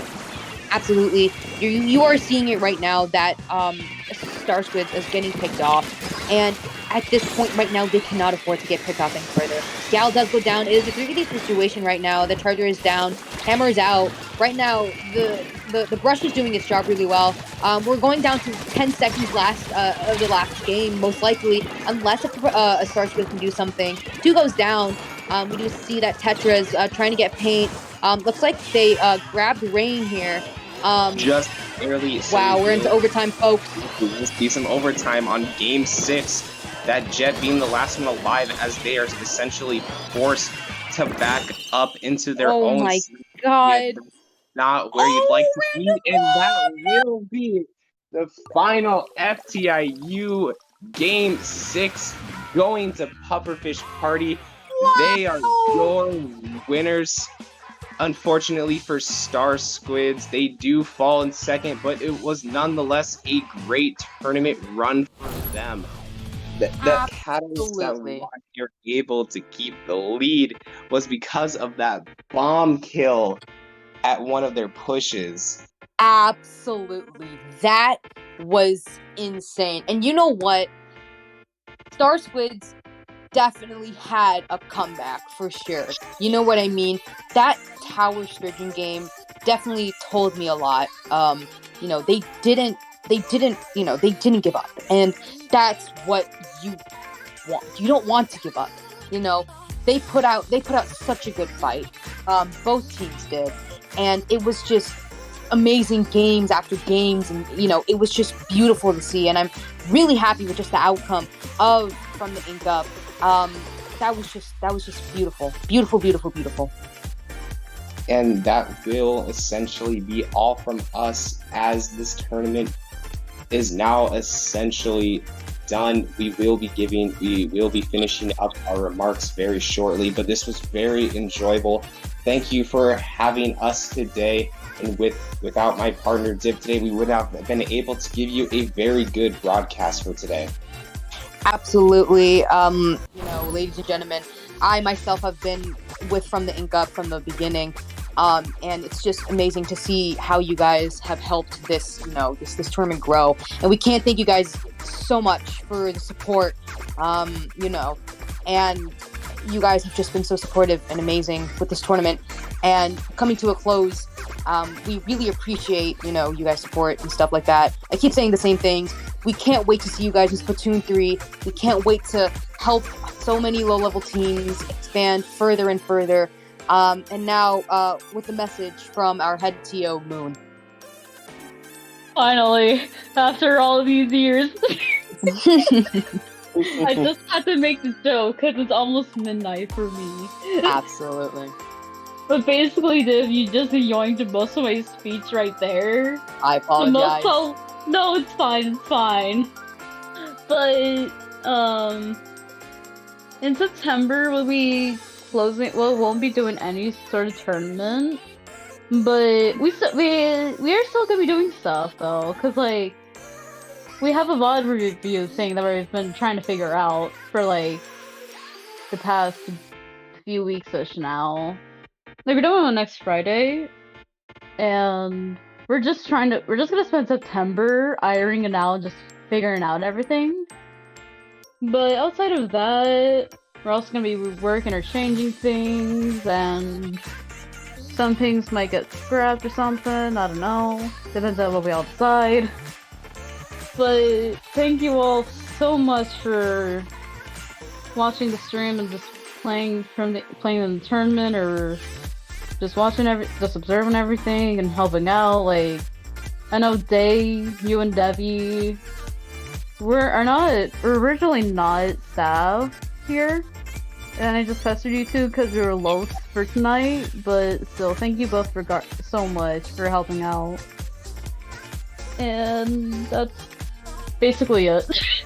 See you all in October for the first tournament 3. Nice. And one more thing. In Splatoon 3, if you guys don't fucking report your match scores, I'm lying. Anyway, that's all I wanted to say.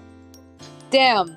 That is a threat, everybody. Really that is going a threat. out with the fire today. Absolutely. Damn. Holy crap. Well, guys, that is it for tonight. That is it from the Ink Up. Like I said, thank you guys so much for your support from day one. And we will be back for Splatoon 3. Once again, congratulations Pufferfish Party for winning the last Splatoon 2 from the Ink Up edition. And with that being said, I'm Div. You can find me at div_0516. Day, where can they find you? You can find me on Twitter at JuicePopDay. I do not stream on Twitch, but I do have a Twitch. Just don't worry about it. But that is from me and Div. Absolutely. Would you guys like to plug yourselves in as well? Sure.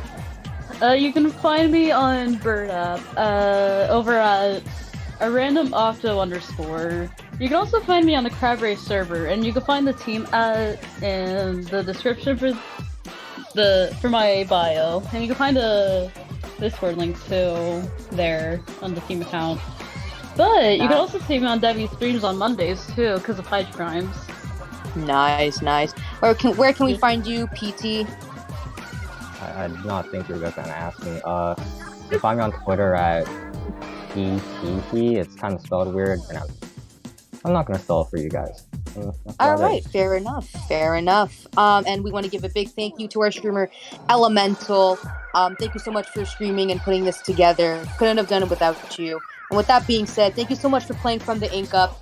From the Ink Up staff to you, we thank you. Enjoy your night and happy splatting.